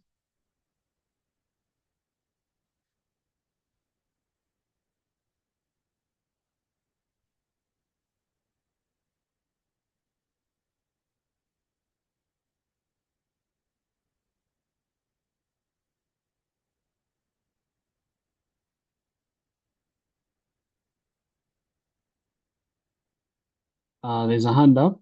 Hi, Ray. Your question in the Good chat, is morning, it the teacher. one? Yes, it's the one. Okay, yeah. So in general, generally speaking, the area, the area of if we look at a rectangle, right? Let's have a rectangle, and we ask the area enclosed between the rectangle and the x-axis. Sorry, there between this line here, right? This is probably y is equal to k, and the x-axis, which is y is equal to 0. From this point A to point B. So you're looking for that area there. This is obviously B minus A, which is the width, times K minus 0, which is the height of the rectangle. I'm going to say height in this case because of the orientation. Because you know that the area of a rectangle is given like that. But what you don't see is we are actually getting a small strip of this area, and we get the length of that strip by subtracting this curve minus that curve. In this case, this curve is y is equal to k, and the curve below is y is equal to 0. And then the integration is how we sum up these small strips from A all the way up to B. That's what integration is doing. So the first step is to get a length of that small strip, which is the curve above minus the curve below, and then summing them up all the way from the lower limit to the upper limit. So I think to answer your question, yes, we're always going to subtract if it's an area enclosed between two curves. Sometimes they'll just say between this curve and the x-axis, or between this curve and this line. So you still treat the line or the x-axis as a curve and then subtract either from it or subtract it from the other curve, depending on orientation. For example, you could have if you had a situation like this, and they ask you find the area between this curve and the x-axis. You realize that in this case, the x-axis is actually the curve above, because this area lies below the x-axis. So you'd have to say your first equation would be y1 is equal to 0, and maybe your second one is y2 is equal to, let's say, x squared minus 4x, right? For example. And so in this case, you'd be integrating, right? 0 minus x squared minus 4x uh, from whatever limits you have, that point and that point, with respect to x, because 0 is the curve above and x squared minus 4x is the curve below in this case. Yeah, so for area, we always subtract. The reason we subtract is first to get the length of that strip or height of that strip, and then the integration is from one point to another. It's just summing it up over the entire interval.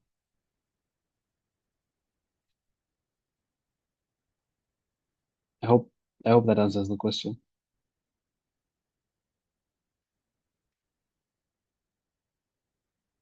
Yes. Okay, nice. So let me just erase this. Then we can proceed to the next question.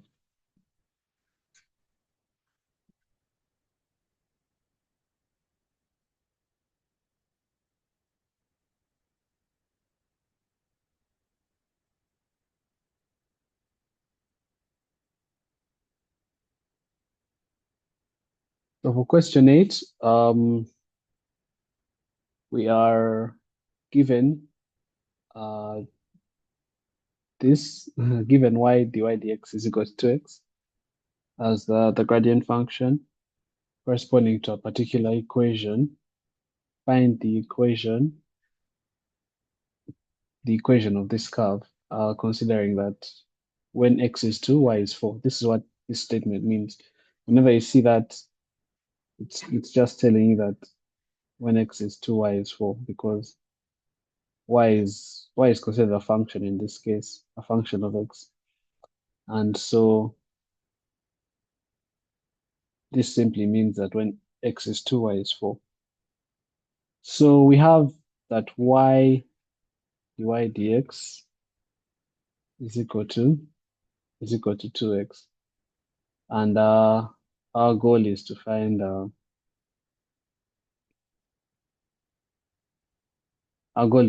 y. We've also been given that when x is 2, y is 4. So we're going to use that information to be able to determine what the function is. This is similar to when you Master, pardon. this is similar to when you're differentiating. Just listen in. This is similar to when you're differentiating and you're being given the equation of a curve and being asked to find, oh, what's the equation of the tangent, or what's the gradient function of this curve at this particular point. Yeah. So now we're working backwards because integration is the reverse process of differentiation. So when you're differentiating, you get the derivative, you get the gradient function. But now we have the gradient function, we want to go back and get the equation of the curve. So we differentiated somewhere, that's why you're seeing dy dx. But now we want to go back to it to take it to y.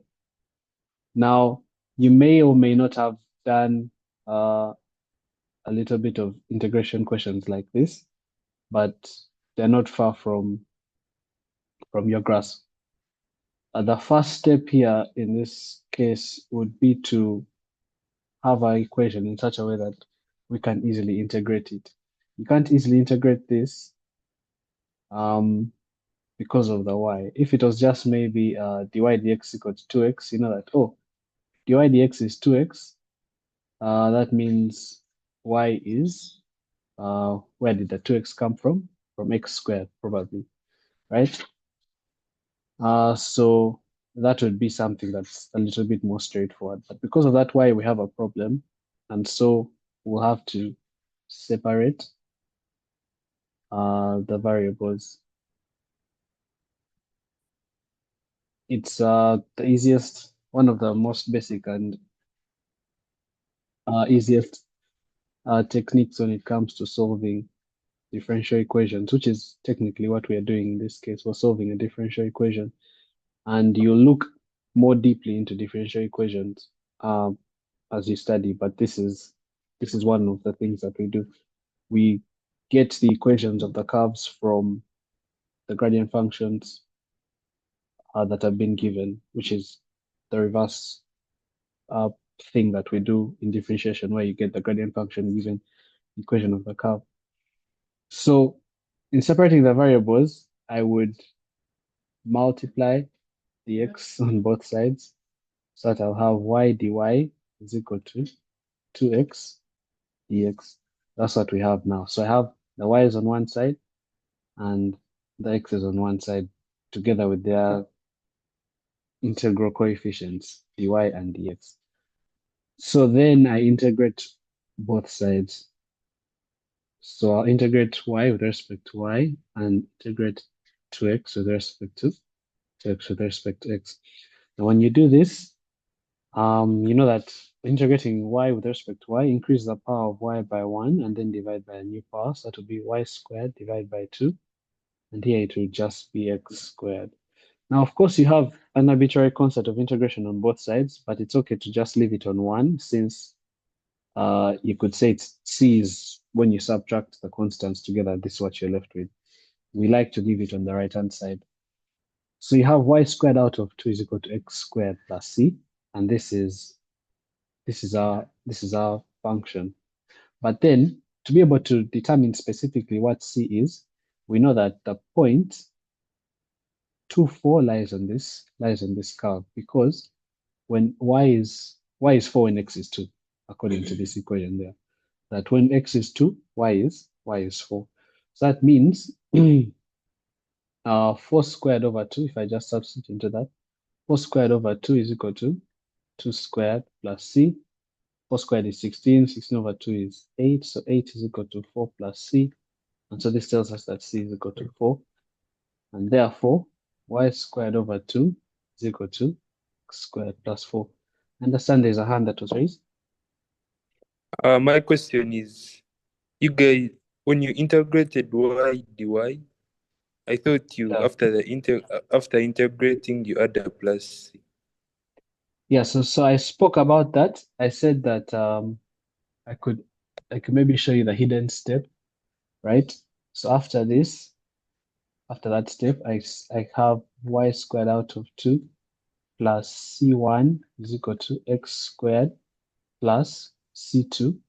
But then I could put the c's together. So y squared out of 2 is equal to x squared plus c2 minus c1. And then this I could just call it c. Okay, it's fine now. Yeah. So conventionally, because we don't want to save, because we want to save time, having two constants, which we don't know, is not going to help us. So we can just put one on one side, and we'll be okay with that. Okay. Yeah. So that's how we would solve this question. Yes, please. Excuse me, I have a question. Yeah. So, in the question we had, it was find the equation considering y into 2 is equal to 4. Yes. And then, like, how did you come up with x is equal to 2 and y is equal to 4? Like, I didn't understand that bit. Okay. So, this, you might not be used to this writing, but this means it's what I spoke about first, that when x is 2, y is 4. That's what it means, because y is a function of x. Just how you see f of x, right? If I say f of x is f of x function of x, right? So if I say f of 1 is 2, it means when x is 1, right, that means the function will give me 2. But in this case, my function is y. So y is a particular function of x. When you actually represent them on the Cartesian plane, you have x, which is the independent variable. So you're always wondering, what will the value of y be when x is this and this and this? So which is why we write it like this, y as a function of x. So this statement here on its own simply means that when x is 2, y is 4. In other words, the y value of 2 is 4. The y value when x is 2 is 4. I hope that makes sense. Okay, thank you. All right.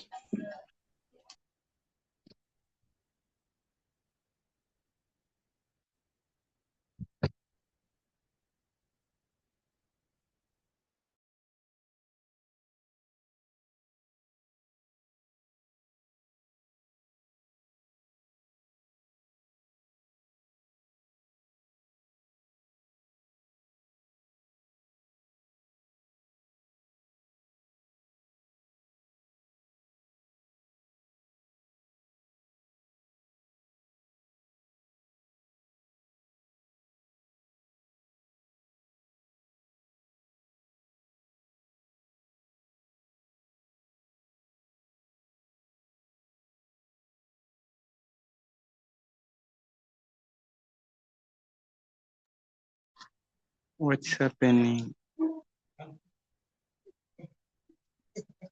So let's proceed to question 9.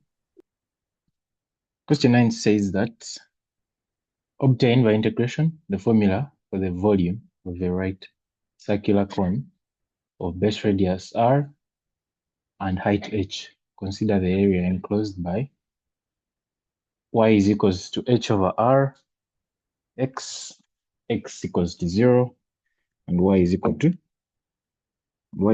x. Y is equals to h.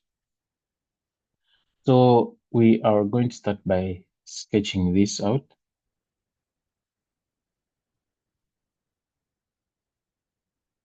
And these ones already have the details, so we shall just sketch. So clearly the line y is equals to h over r, x has an intercept, but it is 0. So we have something like this.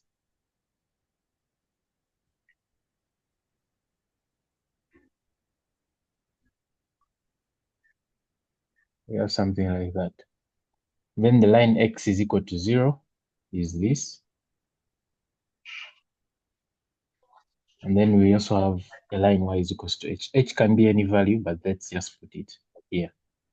So this is y is equals to h, and this is y is equal to h over r, x. So I want us to find the volume of a right circular cone of base radius r. And to be able to find that volume, remember when you rotate a particular area about an axis or about a line, and when you rotate that, it gives you a volume or a shape. So to be able to have this right circular cone, we will have to rotate about the y-axis. So because this is the region anyway that has been enclosed, so we're going to rotate about the y-axis, and we shall have our strip like that, where this is the y, that small interval. So now for the length of the strip,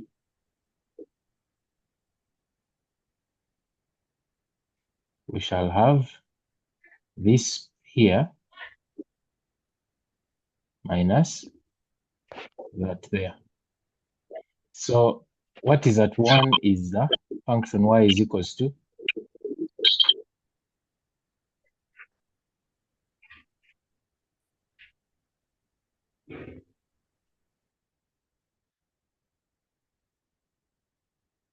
what is at 1 is the function y is equals to h over r x. So our length of strip would be h over r x minus what is at 2 is x equal to 0, y is x equal to 0, so minus 0. So our strip is just h over r x. I don't know if that makes sense. So but to find the volume, we shall use the formula pi is equal to, our limits are from 0 to h, yeah, from 0 to h of our function, but then our length, So I beg your pardon, main. Let's first discard this.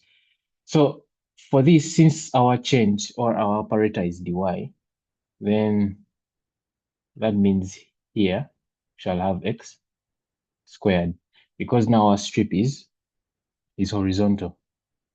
So from the function y is equal to h over rx, we have x is equal to r over h y. That would mean x squared is equal to r squared over h squared times y squared. So now the volume is equals to pi, the integral from 0 to h of r squared over h squared y squared dy, which is going to give us, let's just change how this looks by taking the r squared over h squared out of the integral sign. So we have pi r squared over h squared from 0 to h of y squared dy. So doing this integration, we shall end up with pi r squared over h squared. And this is going to be a third of y cubed from 0 to h. And by substituting, we shall end up with pi r squared over h squared times a third h cubed, which ends up as a third pi r squared h. And this is the volume of a right circular cone.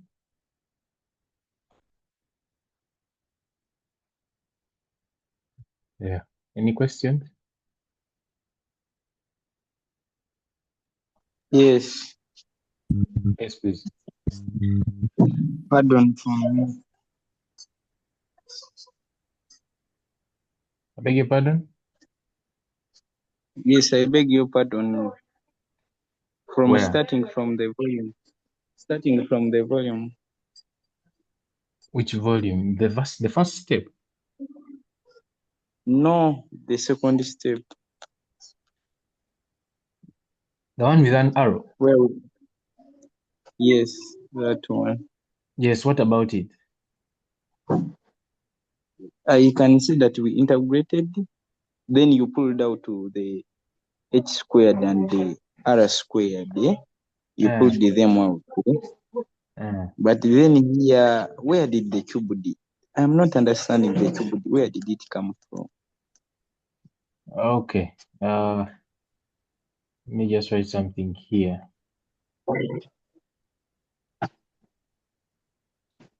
If you find the integral of x to the power n dx, you raise the power by 1 and divide by the new power. So it is this law that I'm applying there. So to be able to integrate y, yes. Do you understand? Okay. Yes, I get it, but does that mean that when we leave the h inside, we also raise the power of h? No, you do not If at all I raise. decide, No, you do not raise the power of assume h. Because let's h is a assume the constant. h I have. What if I leave it inside? I leave it inside the integral. It doesn't make any difference because h is a constant. And yeah. Okay. Okay. So that's number 9. Then I hope that's clear. Then number 10, it says the equation of a circle center the origin, radius, and radius r is this. X squared plus y squared is equal to r squared. By considering the area of this circle cut off in the first quadrant being rotated about the y-axis, deduce the volume of the sphere of radius r. So we shall start with a sketch. So this is the general equation of a circle, but its center is at the origin. So we have our circle going like that, yeah? This is our circle, x squared plus y squared is equals to r squared. But then they have said they've cut it off in the first quadrant. So when you cut it off in the first quadrant, you end up with that. So what they want is this region to be rotated about the y-axis. And if it's going to be rotated about the y-axis,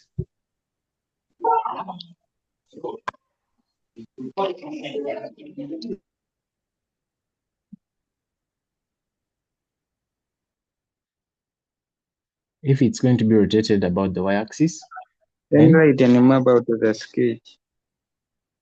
Pardon? Enlighten more about the sketch. Okay. A circle has a radius and it has a center. But for this particular expression or equation of a circle, its center is at the origin, 0, 0. So our circle looks like that, yeah? With the radius, with this radius r. Yeah, but then they have told us to consider the area where they have cut it off in the first quadrant, and the first quadrant is this one here. So that means our region changes to just that. Now, what we are going to do is we're going to rotate that about the y-axis. If rotating about the y-axis, then the strip is horizontal or it's perpendicular to the y-axis. The strip is always perpendicular to the axis of rotation. So, but imagine, if you think about it, if you rotate about the y-axis, you're ending up with a hemisphere. So and a hemisphere is just a half of a sphere. So the volume we will get by rotating just about the y-axis would have to multiply by 2. So what we are going to do now is we are going to first find the volume by rotating this about the y-axis and then multiply that by 2. So let's proceed. So now our volume, since it's being rotated about the y-axis, is going to be pi from, the limits are those along the y-axis, now from 0 to r, since it's a circle radius r. So from 0 to r of x squared dy. Yeah. But now from our equation, of a circle, x squared plus y squared equals to r squared, x squared is equals to r squared minus y squared. So the volume is now equal to pi from 0 to r into r squared minus y squared dy. So we are going to perform integration, but let's maybe first separate for clarity.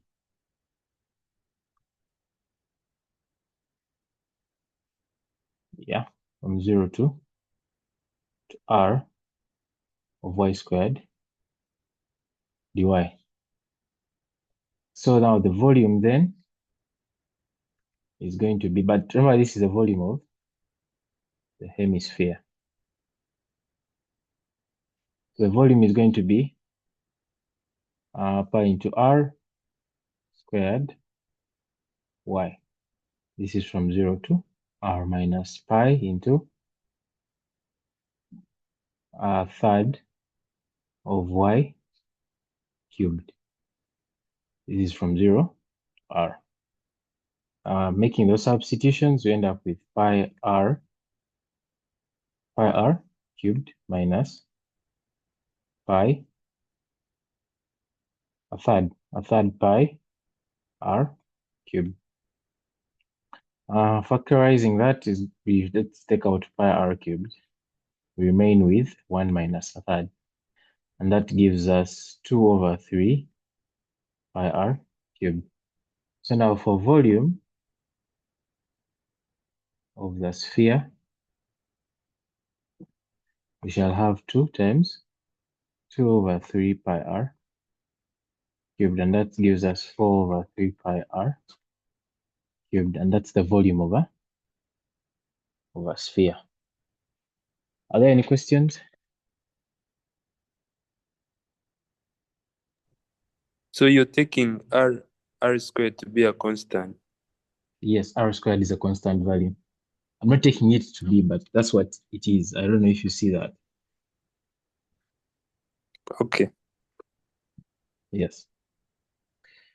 So I think let's proceed to number 11.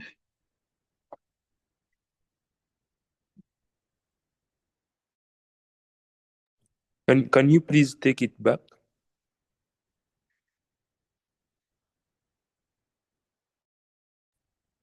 So we are still analyzing. Help us and give us like 2 minutes.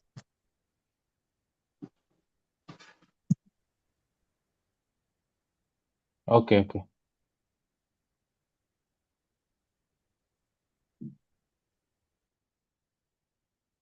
Let me share.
Let's proceed.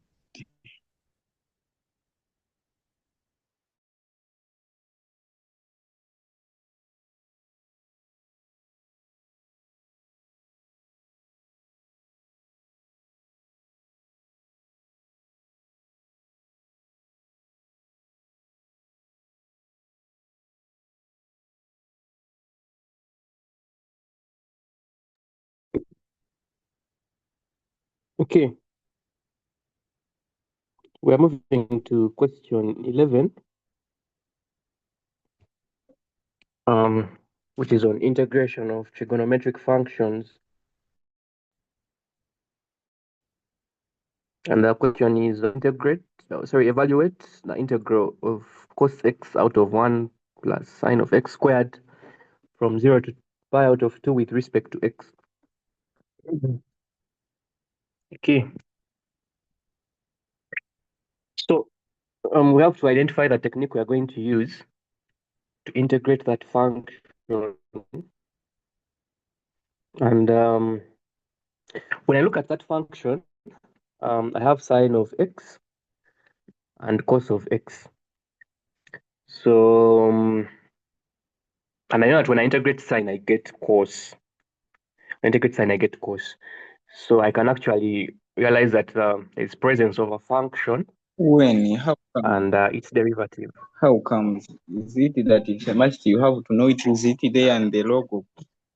That when you integrate sign you get cos. Yeah, it's whatever.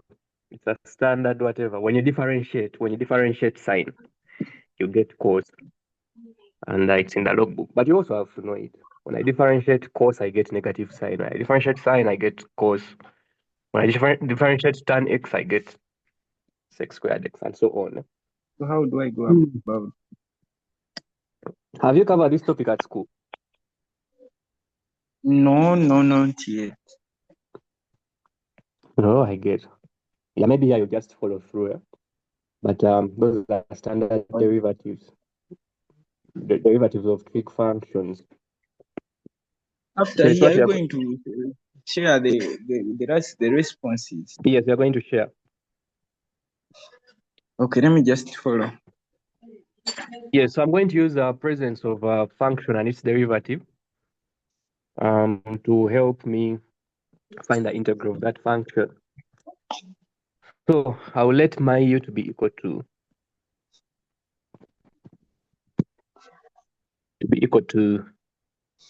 sine of x, such that when I get du, the x will be equal to cos x, which means that the x will be equal to du out of cos of x. Yeah, now I've introduced a new variable u, and my integral is a definite integral. So it means I can change. It means I have to change the limits from x to u. Okay. So we have x, we have u, and we are changing limits.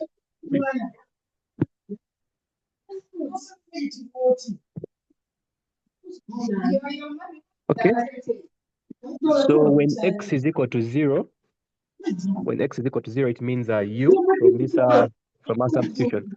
When x is equal to 0, it means that u will be equal to sine of. I'm getting feedback from someone.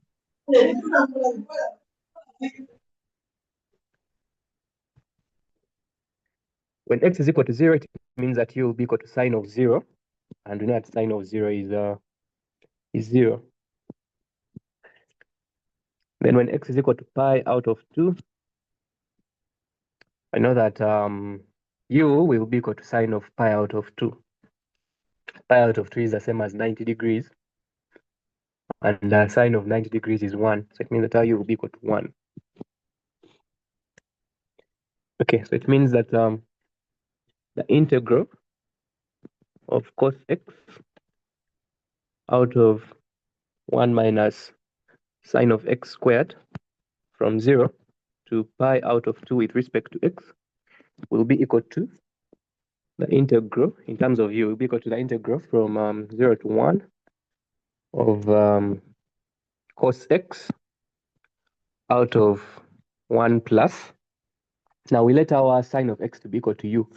So it can be written as u squared times dx, but our dx in terms of v is equal to du out of cos x. Okay, so our cos x can cancel. We shall be left with the integral of 1 out of 1 plus u squared with respect to u. Okay, now from integration of trigonometric functions, I think you remember that the integral of 1 out of 1 plus x squared with respect to x was equal to arctan. But for sure, I'm understanding nothing. I am all about to cry. I am about to cry. I am getting nothing. Now the problem is you haven't covered the topic at school. So it may be hard for you to understand since we are not introducing the topic. We are just doing a question. And if I were to explain everything, we may not finish. But yeah, you can follow through maybe. You can follow through. So those who have learned integration of trigonometric functions, I think you came across this. The integral of 1 out of 1 plus x squared with respect to x is equal to tan inverse of x plus c. It is standard and it's also in the logbook. So that's what you're going to apply to. But where is tan coming from? I'm seeing 1/1 plus u squared times du. Then Yeah, where's one? I'm relating this integral to what is here. I'm just reminding those who have learned integration of trigonometric functions. When you integrate 1 out of 1 plus x squared with respect to x, you get arctan of x plus c. It's a standard integral, which can also be derived. But, because of time, so that's what I'm going to apply to that integral, and I'll end up with so the integral of 1 out of 1 plus u squared will be equal to tan inverse. Oh, we have limits from 0 to 1. That integral is tan inverse of u, and we bring in our limits from 0 to 1. So when I substitute limits, I'll have tan inverse of 1 minus tan inverse of 0. Okay, so tan inverse of 1 is equal to pi out of 4. And I think tan inverse of 0 is 0. Okay. Yeah, so you can, so it means that the integral from 0 to pi out of 2 of cos x out of 1 plus sine squared x with respect to x is equal to pi out of 4. You can write pi out of 4 to 4 decimal places. Yeah. Yes, so that's number 12, number 11. So for those who have learned integration of trigonometric functions, I think you can tell that that answer is correct. If you haven't learned, it's okay. You will learn at school, but you can just take note.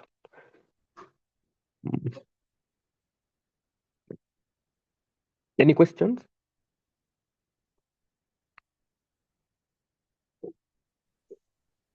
Is it possible to use T substitution? T substitution. Yeah, I guess it can work. Yeah, it can work. I think it can work.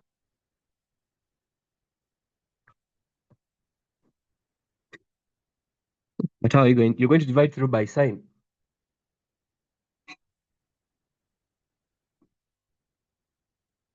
Because if you divide by cos throughout, I think it will again become complex. No, I don't think T substitution will work here.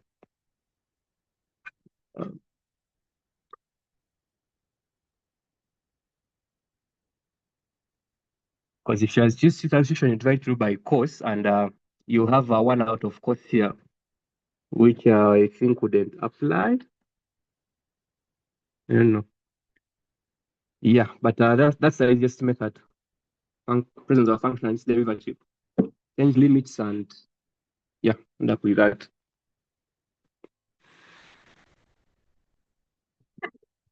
Okay, I'll stop sharing and we'll go to number 12.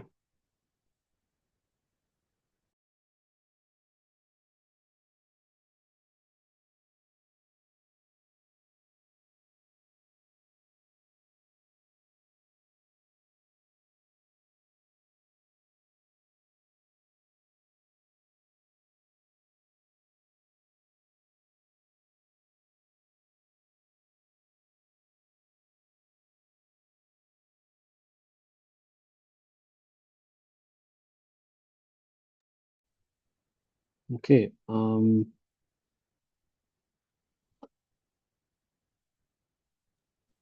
Has the lesson ended?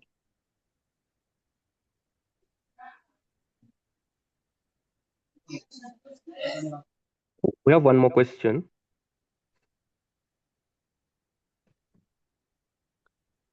Yeah, we have one more question. But before you leave, thank you. Thank you for coming.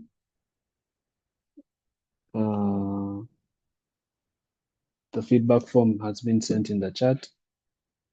And aside from that, There's also the channel link,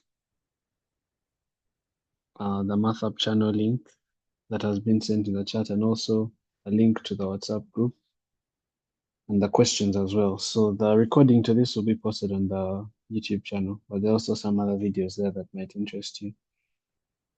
Yeah. So let me share my screen and then we can get into the last question.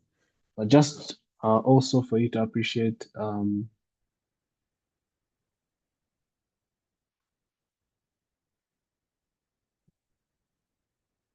just for you to also appreciate where the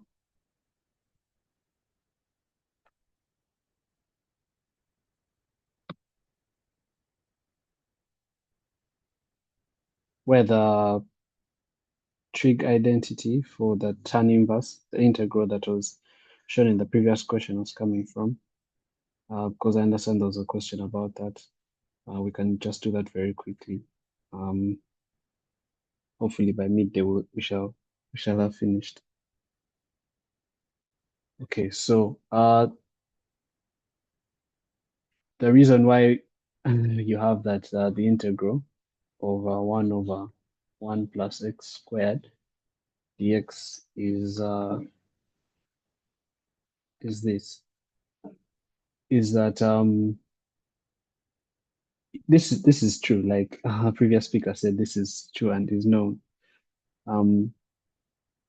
If you want to see that can easily be demonstrated. So if we let y to be this, right? If y is arctan of x, this means y is the angle whose tan is x. So tan y is x. These two statements are equivalent. They're exactly the same thing. Now, if we differentiate both sides with respect to x, when you differentiate tan, you get 6 squared. But because we're differentiating with respect to x, we have to multiply this by dy dx. So essentially, first differentiate it with respect to y, and then multiplied by the derivative of y with respect to x. Then on the right-hand side, we'll just have 1. So if we make dy dx a subject here, then this will be 1 out of this 6 squared y.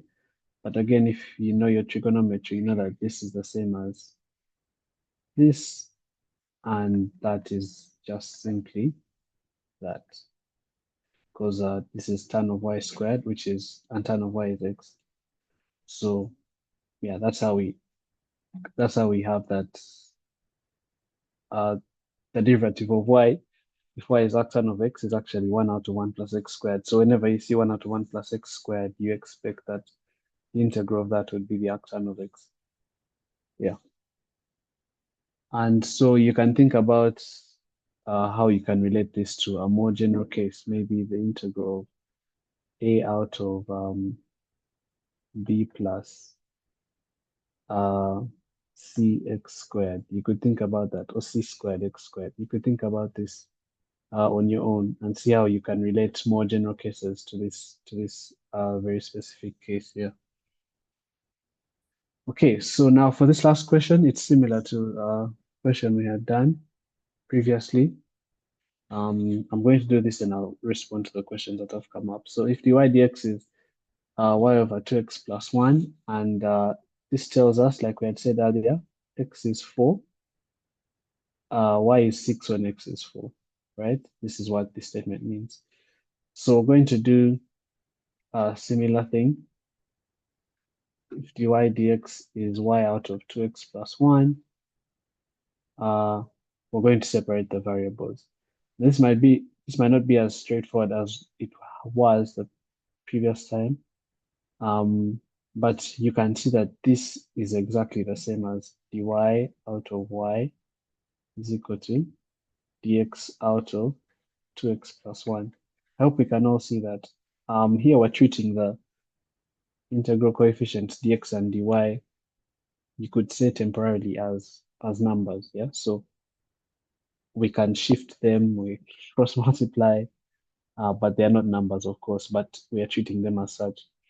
And then once you completely have the variables separated, in other words, the x on one side with its integral coefficient, then the y on the other side with its integral coefficient as well, then you can integrate on both sides. So the integral of the left-hand side here would be equal to the integral of the right-hand side. And then, as you've seen earlier, this is going to give us the natural log. So this would be the ln of y being equal to, you realize that the derivative of the denominator here is 2, but we have a 1. So that means that's going to be a half the ln of the denominator, which is 2x plus 1. But then we also have to add our c. Like I said earlier, always add the c on one side. And because we could just put the net c on one side here. And to get that c, we can use the information that x is 4 and y is 6. So that means that the ln of 6 is equal to a half the ln of 2 times 4 plus 1 plus c, right? So this means ln 6 is equal to a half ln 9 plus c. But you know that a half ln 9, if I come to the side, a half ln 9 is the same as ln of 9 to the power half plus c. And so ln 6 is equal to the ln of 3 plus c. So c is equal to ln 6 minus ln 3. But you know that this is exactly the same as the ln of 6 over 3 because ln is a natural log, and that's ln 2.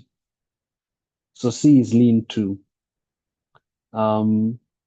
So then if I take it back to this step right here, I would have that ln y is equal to a half ln 2x plus 1 plus ln 2. Now, you could simplify this expression and do away with the natural log since each term has a natural log, right? So you could combine the right-hand side and express it explicitly as the ln of something, because each term has a natural log. So you could simplify this to maybe, you know, that this will be the ln of 2x plus 1 to the power half plus ln 2, but then you can multiply. So this will be the ln of 2 times 2x plus 1 to the power half. And then you could then conclude that y is equal to, since this is ln of something is equal to ln of something, then it will be that y is actually equal to 2 times 2x plus 1 to the power half, or like this if you want. You could write it like that. And you can check when x is 4, y is actually 6. But this isn't necessary because the question just wanted you to determine the value of x when y is 10. So even if you didn't do this, you could still use this equation right here, since c is ln 2, to determine the value of x when y is 10. But let's use this since we've already established this. So when y is 10, we'll have that 10 is equal to 2 times the square root of 2x plus 1. So that means square root of 2x plus 1 is equal to 5. We square both sides. This will tell us that 2x plus 1 is equal to 25, and therefore x is equal to 12.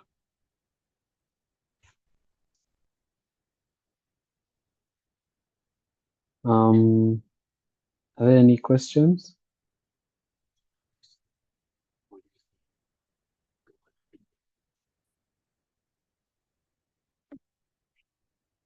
Let me see what was in the chat. Okay.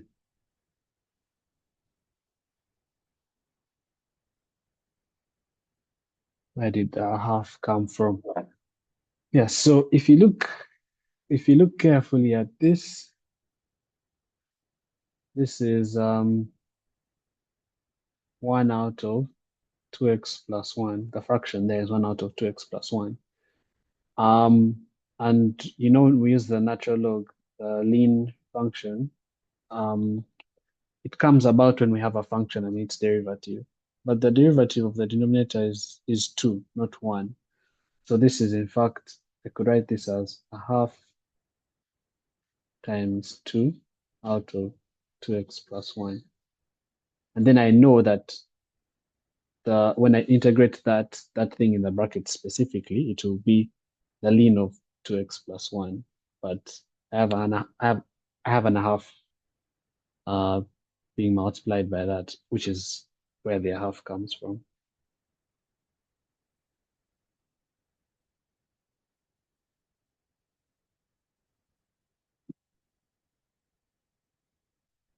Okay.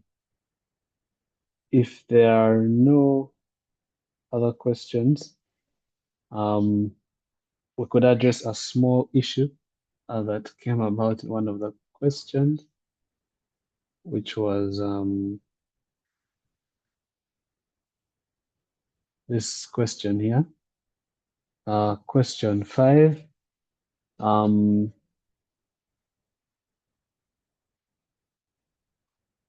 It's a bit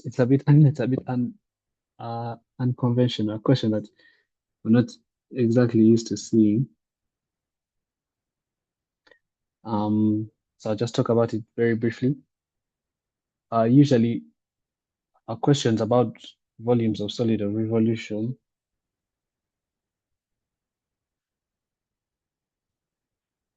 questions about volumes of ladies and gentlemen, there's some questions that are coming in the chat which are sort of unrelated questions that we're doing. Feel free to post them in the WhatsApp group and they'll be attended to you from there. Let's just focus on the seminar questions in this call. So volumes of solid revolution questions come usually when they ask you to rotate the area about a curve or a line. And when you've been asked to rotate area about an axis, so either the x-axis or the y-axis. And I'm going to use a simple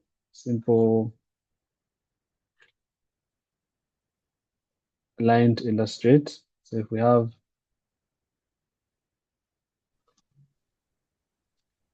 this area here,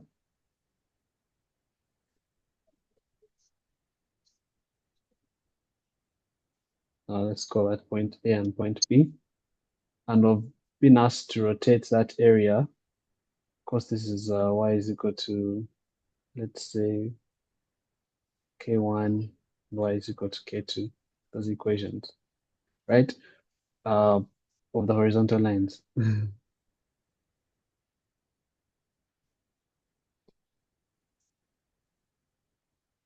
So,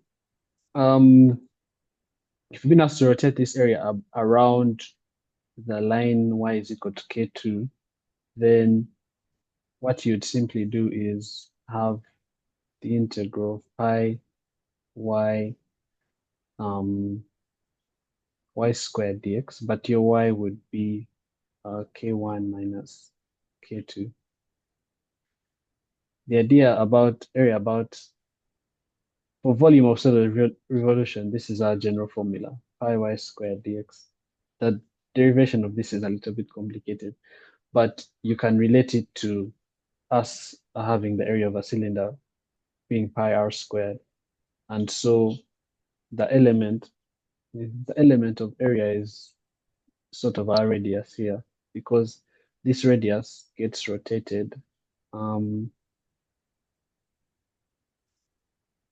about the axis of rotation, and then we end up coming up with this shape here.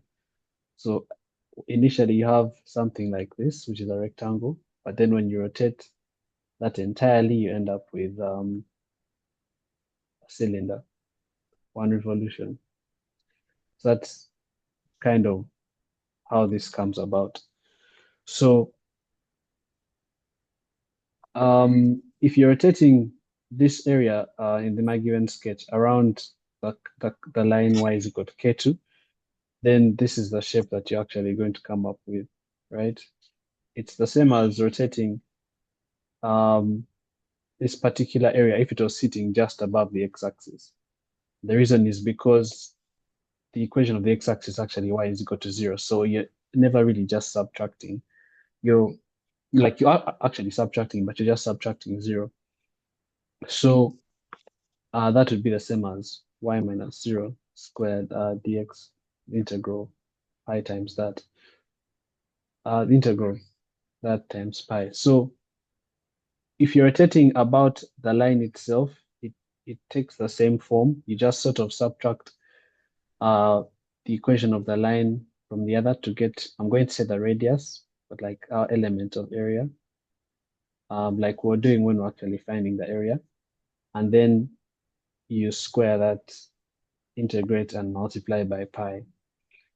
However, if you're finding the area of rotation, the volume of the solid of revolution of this particular area, which is suspended above the x-axis, if it's being rotated about the x-axis, for example, then you're going to have to rotate this line and this line as well about the x-axis. And what that results in is that you have something like this.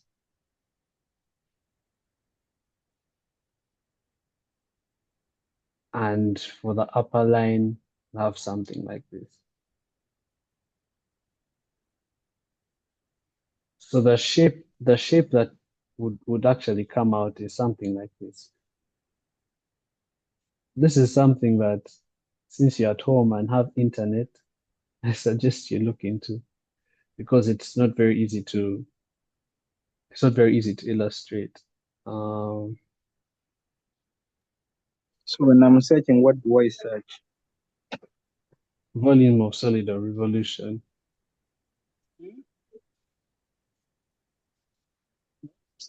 So this is what it would look like. Like a toilet paper roll. But you realize that the volume that's actually being required is the volume of, I would say, the thickness of the toilet paper roll, or the thickness of this pipe. That's actually the volume that's required. So in that case, you would get the integral of pi k1 squared dx minus pi times integral of k2 squared dx. And this is what we had to do in this particular. The reason this is because if you want the volume here, you have to get the volume of this shaded space, the volume of the toilet paper that's used to make the toilet paper roll would be the volume of the outer cylinder minus the volume of the smaller cylinder. That's what we use. And that's how we come up with this expression here. Now we extend that to all kinds of shapes, so including what we had in this particular case. However, for this particular question, the axis of rotation, which is the x-axis, was cutting through the curves. So it becomes more complicated, becomes a little bit more complicated than this. So we would have to look at a scenario where we're considering an equation of this form, right? Volume of something outer minus volume of something inner. But then more than that, we would have to look at cases, imagine, where we start with, okay, let's break that area down into maybe something like this and something like this. And then we're rotating this around the x-axis and rotating this around the x-axis as well. It's a little bit more complicated because the axis of rotation actually cuts through our area. Yeah. But all that to say, you will most likely not encounter such questions. But you should get the general idea, which is that um, if it's area about a curve or line being rotated, then you're going to look at something like this. But if it's about an axis, then you're going to be looking at something like this. Yeah. That may have confused you a little bit, but we just wanted to sort of iron that out so that no one is misled.